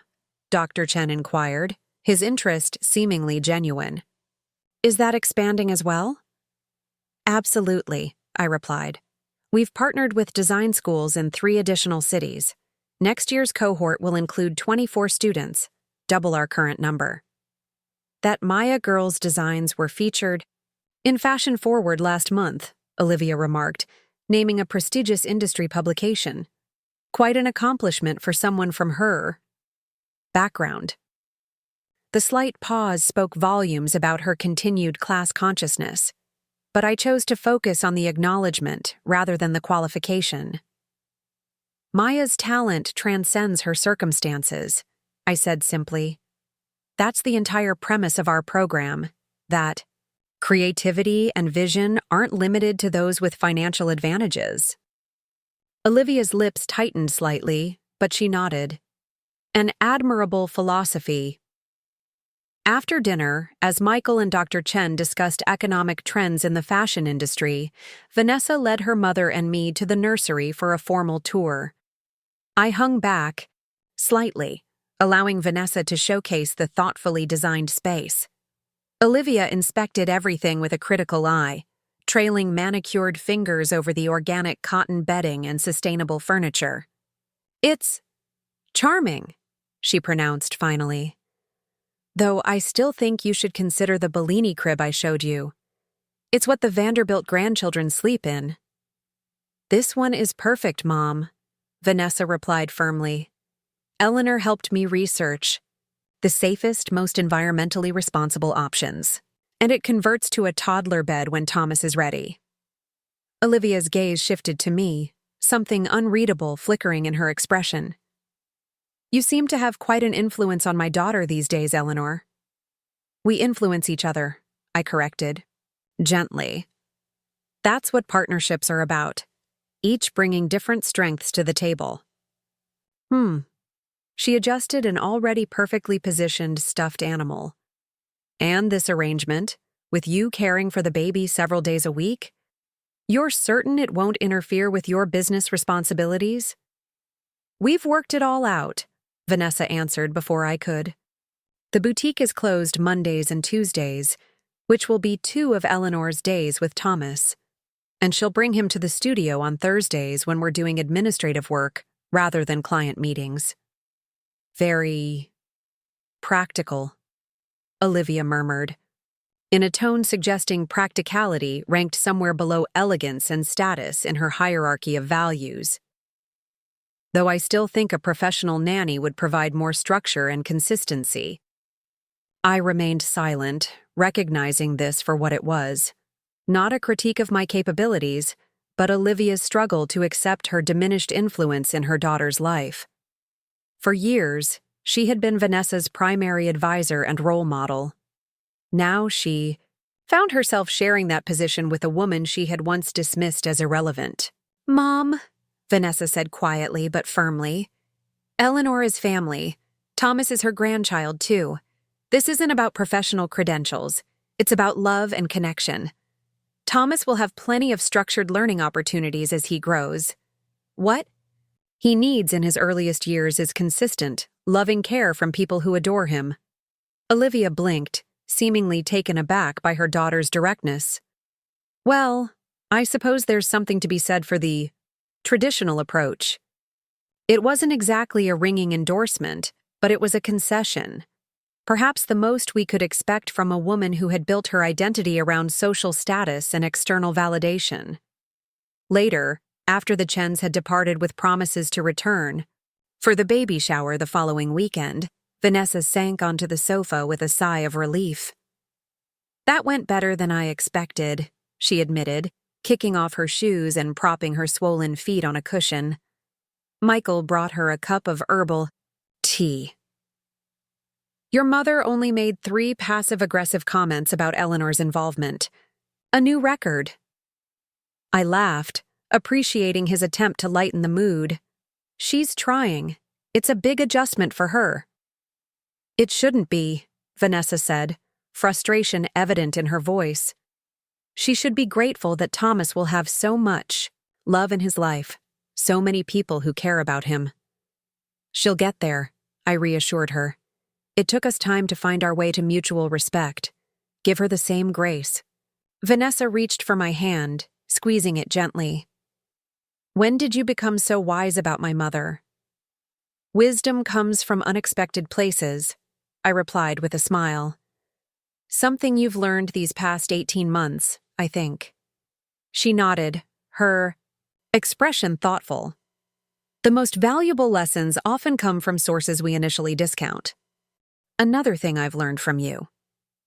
As I prepared to leave, gathering my purse and the notes for tomorrow's meeting with our Tokyo representatives, Vanessa called me back. Eleanor, wait. There's something I've been meaning to give you. She disappeared into their home office, returning with a small, elegantly wrapped package. I was saving this for your birthday next month, but now seems right. Inside was a sterling silver frame containing a professional photograph of the three of us at the opening of our Paris pop-up shop 6 months earlier. We stood arm in arm, Vanessa's pregnancy just beginning to show, all of us radiating the quiet confidence of people who had found their place in the world and with each other. Engraved along the bottom edge were the words, "Family is where respect grows, with love and gratitude." "It's beautiful," I said, genuinely touched by the thoughtfulness of the gift. "I have the same photo on my desk at the studio," Vanessa explained. "Sometimes when things get hectic or challenging, I look at it and remember how far we've come, how much we've learned from each other." It was perhaps the most genuine moment we had shared, an acknowledgement not just of our professional partnership or familial connection, but of the deeper bonds we had forged through conflict, resolution, and mutual growth. On my drive home, I reflected on the strange, circuitous path that had brought us to this point. 18 months ago, I had stood frozen in Vanessa's kitchen, knife suspended over chopping board, as I overheard her cruel dismissal. That moment of pain had become a catalyst for transformation, not just in how she and Michael treated me, but in how I advocated for my own worth and dignity. By revealing myself as the anonymous investor behind Vanessa's success, I had forced a reckoning that might never have come otherwise. Not to punish or humiliate, but to establish truth as the foundation for whatever relationship we might build moving forward. Thomas Robert Wright Chen arrived 2 weeks early, on a blustery March morning that had rain lashing against the hospital windows. I was at a fabric supplier meeting when Michael's call came, his voice breathless with excitement and anxiety. "Mom, it's happening. Vanessa's water broke at the studio. We're headed to the hospital now." "I'm on my way," I promised, gathering my things as the supplier nodded understanding. By the time I arrived, Vanessa was already in the delivery room, Michael by her side. Dr. and Mrs. Chen sat in the waiting area, tension evident in their posture. Olivia's perfectly manicured nails tapped an anxious rhythm on her designer handbag. Dr. Chen scrolled through his phone with uncharacteristic distraction. "Eleanor," Olivia acknowledged me with a nod that was almost warm. "Have you heard anything?" "Not yet," I replied, settling into a chair across from them. "But first babies often take their time." Dr. Chen glanced up from his phone. "Vanessa was born within 3 hours of Olivia's first contraction. Very efficient even then." It was as close to a joke as I'd ever heard from the serious surgeon, and I smiled in response. Michael took nearly 20 hours. I had time to finish a tea novel between contractions. A nurse appeared in the doorway. "Mrs. Wright, Ms. Chen asked for you." Olivia half rose from her seat, then realized the nurse was addressing me. A flicker of something, disappointment, resentment, crossed her features before she composed herself. Of course. Vanessa would want both of her mothers there. It was the first time she had acknowledged, even obliquely, that I held a maternal role in Vanessa's life. Progress, however small. "I'll let you know how she's doing," I promised, following the nurse through swinging doors. In the delivery room, Vanessa lay propped against pillows, her face flushed with exertion, hair dampened with sweat. Michael stood beside her, his expression a mix of awe and concern as he applied cool compresses to her forehead. "Eleanor," Vanessa breathed, reaching out her hand. "You made it." "Wouldn't miss it for the world," I assured her, taking her outstretched hand. "I wanted to ask," she began, then paused as another contraction built. She breathed through it with focused determination before continuing. Would you stay? For the delivery?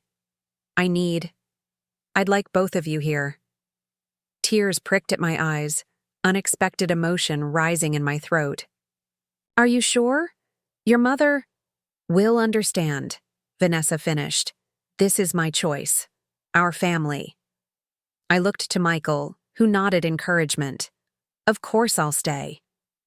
For the next 4 hours, I stood alongside Michael, supporting Vanessa, through increasingly intense contractions. I murmured encouragement, wiped her brow, reminded her to breathe when pain threatened to overwhelm her focus. When the moment of delivery approached, I stepped back slightly, allowing Michael the primary position beside his wife, but keeping my hand on her shoulder, a tangible reminder of my presence and support. Thomas entered the world with a robust cry, his tiny body perfect in every detail. As the doctor placed him on Vanessa's chest, her tears mingled with exhausted laughter. "Hello, little one," she whispered. "We've been waiting for you." Michael bent to kiss his son's damp head, his own eyes glistening. "He's incredible," he murmured. "Perfect." After a few minutes of this sacred family bonding, Vanessa looked up at me, still standing slightly apart. "Eleanor," she said softly, "come meet your grandson." I moved closer, gazing down at the miracle of new life emerging from our once broken family bonds. Thomas blinked up at me with unfocused eyes, his tiny hand curling reflexively around my offered finger. "Hello, Thomas," I whispered. "I'm your grandmother, and I have so much to teach you about what really matters in this world." Later, after Thomas had been cleaned, measured, and swaddled, after initial feeding attempts and the first round of visitors, the Chens entering the room with expensive flowers and designer baby gifts, but also genuine joy and warmth, I prepared to leave, wanting to give the new parents space to absorb the momentous change in their lives. "Wait," Vanessa called as I gathered my things. "Before you go." She gestured for Michael to bring Thomas to her, then carefully adjusted her position in the hospital bed. "Would you take a photo of us? All 4 of us together?" It was a small request, but deeply meaningful. An acknowledgement that our family unit now transcended old boundaries and hurts. Michael handed his phone to a passing nurse, who cheerfully agreed to capture the moment. I positioned myself beside Vanessa's bed, leaning in slightly as she cradled Thomas. Michael stood on her other side, his arm extending protectively around his wife and child. Just before the nurse took the photo, Vanessa reached up to grasp my hand, pulling it into the frame where it rested lightly on Thomas's swaddled form. "Perfect," the nurse declared, returning Michael's phone. "A beautiful family. A beautiful family, not perfect or without its complexities, but bound together by something stronger than hurt or misunderstanding. The courage to face difficult truths and the grace to build something new from their ashes." The first 6 weeks of Thomas's life passed in a blur of middle-of-the-night feedings, pediatrician appointments, and the countless small adjustments that accompany a new baby's arrival. True to our agreement, I cared for Thomas 3 days a week once Vanessa returned to limited work hours, treasuring this opportunity to bond with my grandson while supporting my son and daughter-in-law's careers. Contrary to Olivia Chen's dire predictions about my outdated childcare approaches, I integrated contemporary developmental practices with the wisdom of experience. I sang to Thomas in both English and Mandarin, learned through an online course I'd taken specifically to connect with his Chinese heritage, narrated our daily activities to support language development, and incorporated the skin-to-skin contact recommended by current research. One afternoon, as I gently rocked Thomas after his feeding, the studio door opened to reveal an unexpected visitor. Olivia Chen, immaculately dressed and carrying a small gift bag. "Eleanor," she greeted me, her tone less imperious than usual. "I hope I'm not interrupting." "Not at all," I replied, genuinely welcoming. Thomas just finished eating. Would you like to hold him? She hesitated only briefly before nodding, setting down her purse and accepting her sleeping grandson with practiced ease. He has Robert's nose, she observed, and Vanessa's eyebrows. And Michael's chin, I added. He's a perfect blend of everyone. Olivia settled into the rocking chair I had vacated, studying Thomas's peaceful face with undisguised adoration. For several minutes, we existed in companionable silence, unified by shared love for this tiny new person. I brought something, she said finally, nodding toward the gift bag.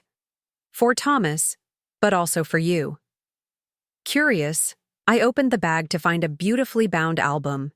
Inside were photographs, dozens of them, documenting Vanessa's childhood from infancy through adolescence. School plays, dance recitals, family vacations, everyday moments captured and preserved with obvious care. I thought you might like to know her story, Olivia explained, her gaze still on Thomas. To understand where she comes from, who she was before Michael. It was perhaps the most generous gesture she had ever made toward me, an inclusion in Vanessa's history that acknowledged my place in her future. Thank you, I said, genuinely moved by the gesture. This means a great deal to me. She's changed, Olivia observed after another moment of silence. Vanessa, since meeting you, truly meeting you, I mean, seeing you as you are rather than as she assumed you were. We've all changed, I replied. That's what happens when we allow ourselves to really see each other. She nodded, a thoughtful expression crossing her features. I've been reflecting on our first interactions after Michael and Vanessa began dating. I wasn't welcoming. You were protective of your daughter, I said, offering the grace I had learned through my own journey. You wanted the best. For her. I defined best too narrowly, Olivia admitted, surprising me with her candor. Status, connections, appearances, these seemed paramount. I didn't recognize other forms of wealth, other types of value. She adjusted Thomas's blanket with gentle precision. Watching you with him these past weeks, it's clear you have wisdom I lack, a different kind of riches to offer. Coming from Olivia Chen, with her emphasis on external markers of success and status, this acknowledgement was extraordinary, a recognition that true value transcends financial wealth or social position. Perhaps we can learn from each other, I suggested, each bringing different gifts to Thomas's life. She considered this, then nodded. I would like that. As she prepared to leave an hour later, having spent time simply holding Thomas and sharing stories of Vanessa's childhood, Olivia paused at the door. Eleanor, she said, uncharacteristic hesitation in her voice. I've been meaning to ask. Those chicken dumplings you made for Thomas's 1-month celebration. Vanessa mentioned you learned the recipe specifically because of its significance in Chinese culture. I did, I confirmed. I wanted Thomas to grow up honoring both sides of his heritage. Would you be willing to teach me how to make your sourdough bread? She asked, the request clearly costing her some pride. Robert has become quite fond of it. I smiled, recognizing this for what it was. Not just a culinary inquiry, but an opening, an extension of tentative respect from a woman who had once viewed me as irrevocably beneath her. I'd be happy to, I replied. Why don't you come over next Tuesday when Thomas is napping? We can start a starter for you to take home. She nodded, a small but genuine smile softening her usually composed features. Tuesday, then. As she departed, I looked down at the photo album she had brought. This tangible connection to Vanessa's past, offered as a bridge to our shared future. It symbolized something profound. The recognition that our differences in background and experience could enrich rather than divide our extended family. Later that week, during a rare quiet moment at the Wright and Chen studio, Vanessa found me organizing spring fabric samples while Thomas slept peacefully in his bassinet nearby. "Mom mentioned she visited you yesterday," she said, settling into a chair across from me. "She did," I confirmed. "She brought a beautiful album of your childhood photos." Vanessa looked surprised. "Those albums are practically sacred objects to her. She doesn't even let her sisters handle them without cotton gloves." It was a generous gesture, I agreed. And we had a nice conversation. She's coming over next week for a bread-making lesson. Vanessa's eyebrows rose even higher. "My mother? Learning to bake? The woman who hasn't turned on her own oven in 20 years? I laughed softly. "People can surprise us when given the chance." "They certainly can," Vanessa agreed, her expression growing more serious. "Like you surprised me, Eleanor, when I thought you were just Michael's embarrassing mother from a working-class background. I missed seeing the extraordinary woman you actually are." "And like you surprised me," I countered gently, "when I thought you were just a privileged, elitist daughter-in-law. I missed seeing your capacity for growth and genuine remorse." She nodded, acknowledgement of our mutual misjudgments. "I think about that night sometimes, when you overheard me say you smelled like old people. How different our lives would be if you hadn't been in the kitchen at that exact moment.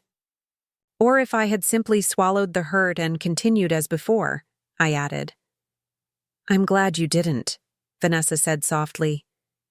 As painful as that confrontation was, it broke something open between us, created space for something authentic to grow. Thomas stirred in his bassinet, making the small snuffling sounds that typically preceded waking. Both of us turned toward him automatically, this tiny person who had become the center of our shared world. "I want him to know your story," Vanessa said as I lifted him into my arms.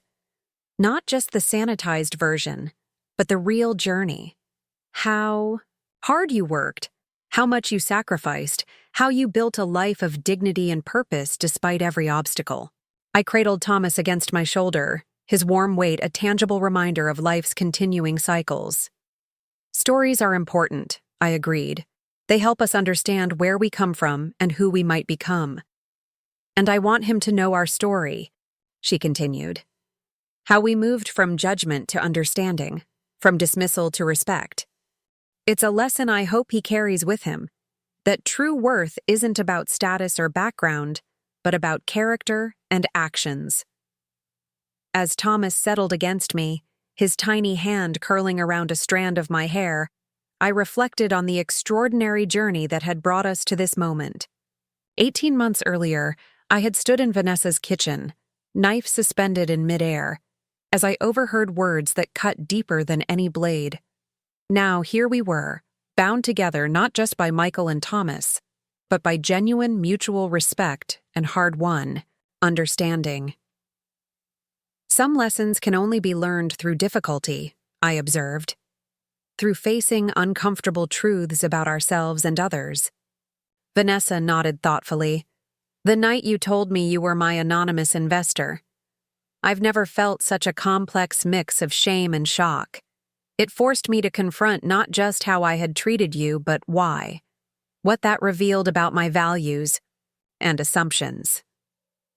"Growth often begins with discomfort," I said, gently patting Thomas's back as he dozed against my shoulder.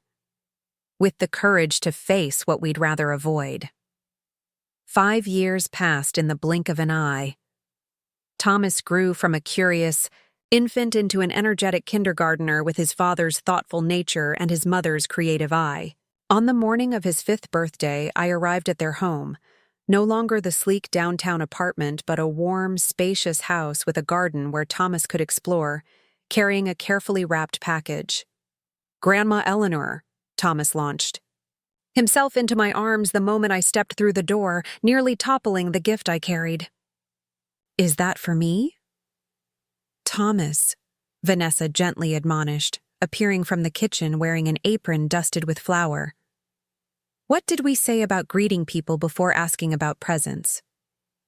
He straightened immediately, composing his features into an exaggerated formality that made me struggle not to laugh. "Good morning, Grandma Eleanor. Thank you for coming to my birthday celebration. I hope you had a pleasant journey to our home." I matched his solemn tone. "Good morning, Thomas. The journey was indeed pleasant, and I'm delighted to join your celebration." Then I winked and whispered, "And yes, this is for you, but for later." He grinned, all pretense of formality abandoned, and took my hand. "Come see what Mom and I made." In the kitchen, an impressive birthday cake stood on the counter. Not the professionally crafted confection that might once have been Vanessa's style, but a somewhat lopsided creation clearly made with love and Thomas's enthusiastic assistance. "Thomas designed it himself," Vanessa explained, pride evident in her voice. "He wanted it to look like the fashion studio." Indeed, the cake featured a miniature replica of Wright and Chen designs, complete with tiny fabric swatches made from fondant and minuscule mannequins fashioned from sugar paste. "It's magnificent," I declared, genuinely impressed. "A true work of art." "Daddy helped with the structure," Thomas admitted. "But I did all the decorating, and Grandma Olivia taught me how to make the tiny flowers." The mention of Olivia reminded me how thoroughly our extended family dynamics had evolved. Over the past 5 years, Vanessa's mother and I had developed a genuine friendship, bonded initially by our shared adoration of Thomas, but eventually expanding to include mutual respect for our different strengths and perspectives. "Speaking of your other grandmother," Vanessa said, checking her watch, "she and Grandpa should be here any minute with your cousins." The cousins were actually the children of Maya Rodriguez, our first mentorship student, who had become so integrated into our extended family that Thomas considered her 2 young children his cousins. Maya had graduated from design school 3 years earlier and now ran her own small but thriving atelier, specializing in adaptive clothing for people with disabilities. The doorbell rang, announcing the arrival of the first guests. Soon, the house filled with laughter and conversation as family, both biological and chosen, gathered to celebrate Thomas's milestone birthday. Olivia Chen arrived wearing one of my handmade linen dresses from the Practical Elegance collection, a line we had developed together that combined her eye for sophisticated detail with my emphasis on comfort and functionality. Dr. Chen carried a carefully selected book about dinosaurs, having learned early in Thomas's life that educational gifts were received with as much enthusiasm as toys. Maya arrived with her children and husband, bearing a gift wrapped in fabric remnants from her studio, a signature touch that Thomas immediately recognized. "It's from Maya's special cabinet," he exclaimed, handling the package with reverence. The special cabinet contained Maya's most precious fabrics, saved for her most significant designs and occasionally gift wrapping for important people in her life. As Thomas opened presents and blew out candles, I found myself reflecting on the journey that had brought us to this harmonious moment.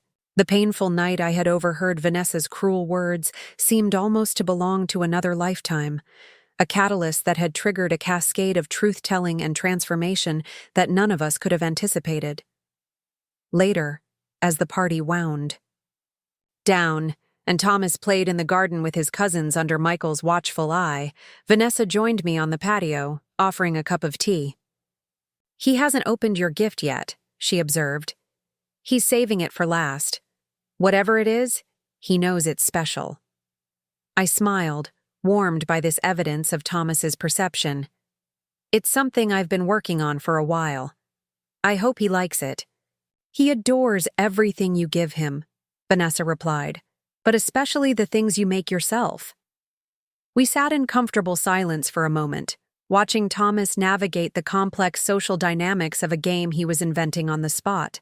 Something involving dinosaurs running a fashion company, from what I could gather. "I was thinking earlier about how much has changed," Vanessa said, her gaze still on her son. 5 years ago, we were just learning how to truly be a family. Now I can hardly remember what it was like before." "Before Thomas?" I asked. "Before you," she clarified. Before I understood what family really means. Before I learned to see beyond status and appearances to what truly matters. It was perhaps the most direct acknowledgement she had ever made of how profoundly our relationship had transformed over the years. "We've all grown," I said simply.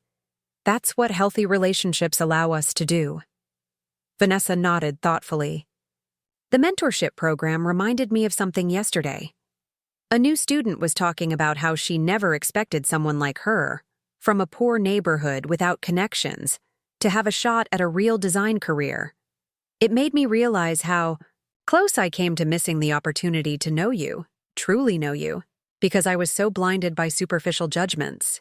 But you did learn to see me," I reminded her gently. "That's what matters in the end." She smiled, her expression softening with genuine emotion. "The night you told me you were my anonymous investor, it was like seeing clearly for the first time. Realizing that the person I had dismissed as irrelevant had been holding me up all along." Before I could respond, Thomas came bounding up the patio steps, his face flushed with excitement. "Grandma Eleanor, can I open your present now? Everyone's watching other people's toys, so it can be just us." I nodded, touched by his desire to make the moment special. "Of course, sweetheart." He settled cross-legged on the patio, carefully, unwrapping the package to reveal a handcrafted book bound in soft leather with his name embossed in gold on the cover. "A book about me?" he asked, running his fingers over the lettering. "Not exactly," I explained. "It's a book about our family, about how we found our way to each other, and what we learned along the journey." Thomas opened the cover, his expression turning curious as he examined the first page. A beautifully illustrated image of a young woman holding a baby, surrounded by the trappings of a modest but loving home. "Is that you, Grandma? And is the baby daddy?" "It is," I confirmed. "I started at the beginning, with your father's childhood and the sacrifices and joys of being a single mother." He turned the pages slowly, absorbing the story that unfolded through words and images. My years of hard work and determination, Michael's growth and education, his meeting with Vanessa, their early relationship. The illustrations were simple, but evocative, capturing the essence of each chapter in our family history. Vanessa leaned forward, her interest clearly piqued as Thomas reached the pages depicting her own entrance into the story. I had been careful in my portrayal, neither sanitizing the difficult parts nor emphasizing them unduly. The book acknowledged the initial disconnect between us, the class differences and misunderstandings that had created barriers, but focused on the journey toward mutual respect and genuine connection. "You made this yourself?" Thomas asked, clearly impressed by the craftsmanship. "The whole thing?" "I did," I confirmed. "The writing, the illustrations, the binding. It's been my special project for the past year." He continued turning pages until he reached the section about his own birth, depicted as a moment of perfect family unity.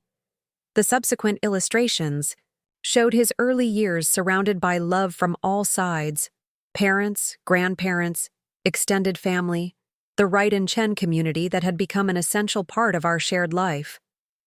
"There's Grandma Olivia teaching me to fold dumplings," he exclaimed, pointing to one illustration. "And here's Maya showing me how to draw fashion pictures." The final pages looked toward the future, with blank spaces for new chapters yet to be written. On the last illustrated page, our entire extended family stood together, not just blood relatives, but all the people who had become integral to our lives. Maya and her family, Robert Harrington Jr. and his wife, several graduates of the mentorship program who had remained close, even Frank from the diner where I had once worked, who now supplied baked goods for all Wright and Chen events. "This is everyone who loves you," I explained. "Your family extends beyond just the people who share your blood. It includes all those who choose to be part of your life, who contribute to your story in meaningful ways." Thomas nodded, his young face solemn with understanding beyond his years. "And the empty pages are for what happens next?" Exactly, I confirmed. Because your story is still being written, our family story continues to unfold. He closed the book carefully, handling it with a reverence that touched my heart. This is the best present ever, he declared. Better than the dinosaur robot from Grandpa Chen. Vanessa laughed softly. High praise indeed. She reached over to examine the book more closely. Eleanor, this is extraordinary. You've captured our journey so beautifully. I wanted Thomas to understand where he comes from, I explained. Not just the facts of his lineage, but the emotional truth of how we became a family in the deepest sense, through challenge and growth, through seeing each other clearly. Thomas wrapped his arms around me in a fierce hug. Thank you, Grandma. Eleanor, I'm going to keep adding to it forever. As he ran off to show his treasure to Michael, Vanessa remained beside me, her gaze following her son with undisguised love. You know, she said quietly, when I first met you, I couldn't imagine what you could possibly teach me. Now I realize I learn from you every day about resilience, about integrity, about what constitutes true wealth. The learning goes both ways, I assured her. You've taught me about second chances, about the courage to acknowledge mistakes and grow from them. She smiled, a genuine expression far removed from the polished social mask she had once worn constantly. Remember when I told you that you smelled like old people? If I could go back and speak to that version of myself, I'm not sure she would even recognize who I've become. Growth often transforms us beyond our own recognition, I agreed. But I think she would be proud of the woman you are now. A successful designer, yes, but more importantly, someone who values substance over status, who recognizes worth beyond wealth. As twilight settled over the garden and guests began to depart, I found myself in a quiet moment with Michael, watching as Thomas demonstrated his new dinosaur robot to Maya's children. The book was perfect, Mom, Michael said, his arm around my shoulders in a casual half embrace. You captured our family story beautifully. It's quite a story, I observed. Not one I could have imagined when I overheard Vanessa's comment that night. He winced slightly at the memory. I still feel ashamed when I think about that. Not just what she said, but my failure to defend you. Life rarely moves in a straight line, I reminded him gently. Sometimes we need to hit uncomfortable truths before we can find our way to authentic connection. Still, he persisted, I should have recognized your worth long before that moment of revelation, should have seen you clearly all along. We all have blind spots, I said. What matters is our willingness to acknowledge them when they're revealed, to learn and grow rather than becoming defensive. He nodded thoughtfully. You know, that's what I most want Thomas to learn from your story. Not just the practical lessons about hard work and perseverance, though those matter too, but the deeper wisdom about honoring people's inherent dignity, regardless of their background or circumstances. I think he's well on his way to understanding that, I replied, watching as Thomas carefully helped Maya's younger child position a tiny dinosaur figure. He's growing up surrounded by people who value character above credentials, who recognize that true worth transcends external markers of success. Thanks to you, Michael said simply, for having the courage to speak your truth that night, even when it would have been easier to stay silent, for showing us a better way to be a family. As the evening drew to a close, I prepared to depart, declining Michael and Vanessa's invitation to stay the night. Much as I loved being with them, I also valued returning to my own space, the comfortable home I had created for myself, filled with books and art and evidence of a life well lived on my own terms. Thomas insisted on walking me to the door, his small hand warm in mine. Grandma Eleanor, he said as we reached the threshold, will you tell me more stories next time? About when Daddy was little, like me? Of course, I promised. There are many stories still to share. He nodded, satisfied with this commitment. And maybe someday I can write stories about you in the book, so everyone remembers. I'd like that very much, I told him, touched by the sentiment. As I drove home through the quiet evening streets, I reflected on the extraordinary journey of the past 5 years. From the painful moment of overhearing Vanessa's cruel dismissal to the flourishing family bonds we now shared, it was a transformation none of us could have predicted. The revelation of my role as Vanessa's anonymous investor had been a catalyst, forcing a reckoning that might never have come otherwise.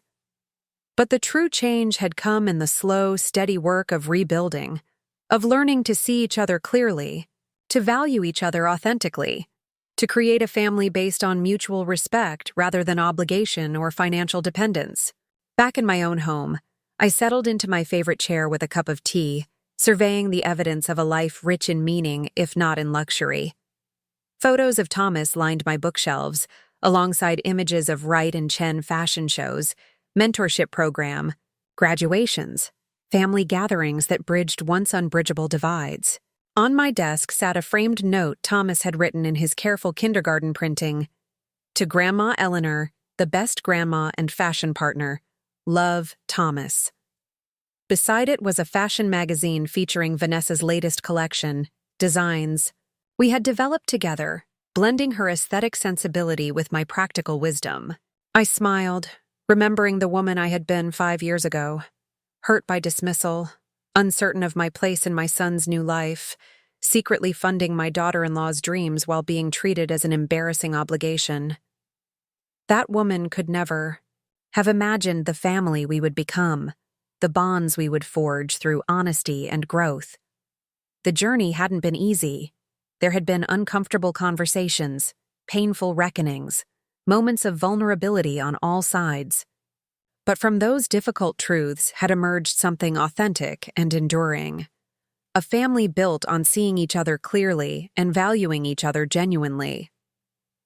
My phone chimed with an incoming message.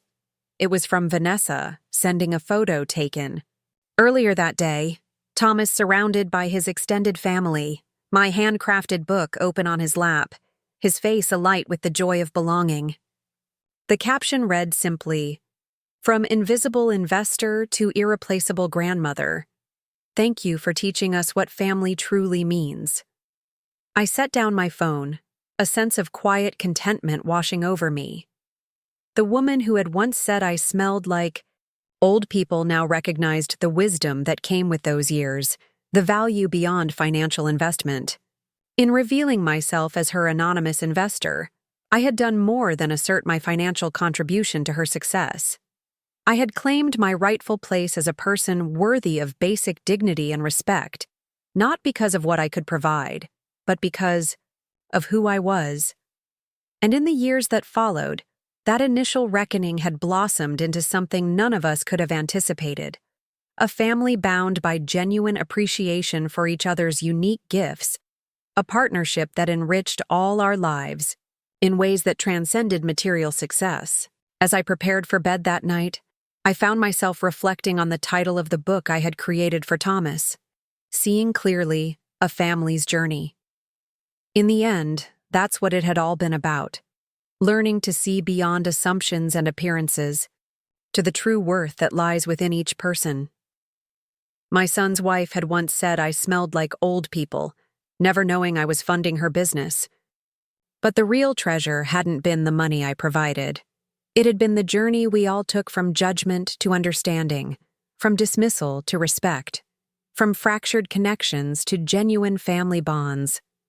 The smell of old people, it turned out, was actually the scent of experience, of wisdom earned through years of meeting life's challenges with grace and determination.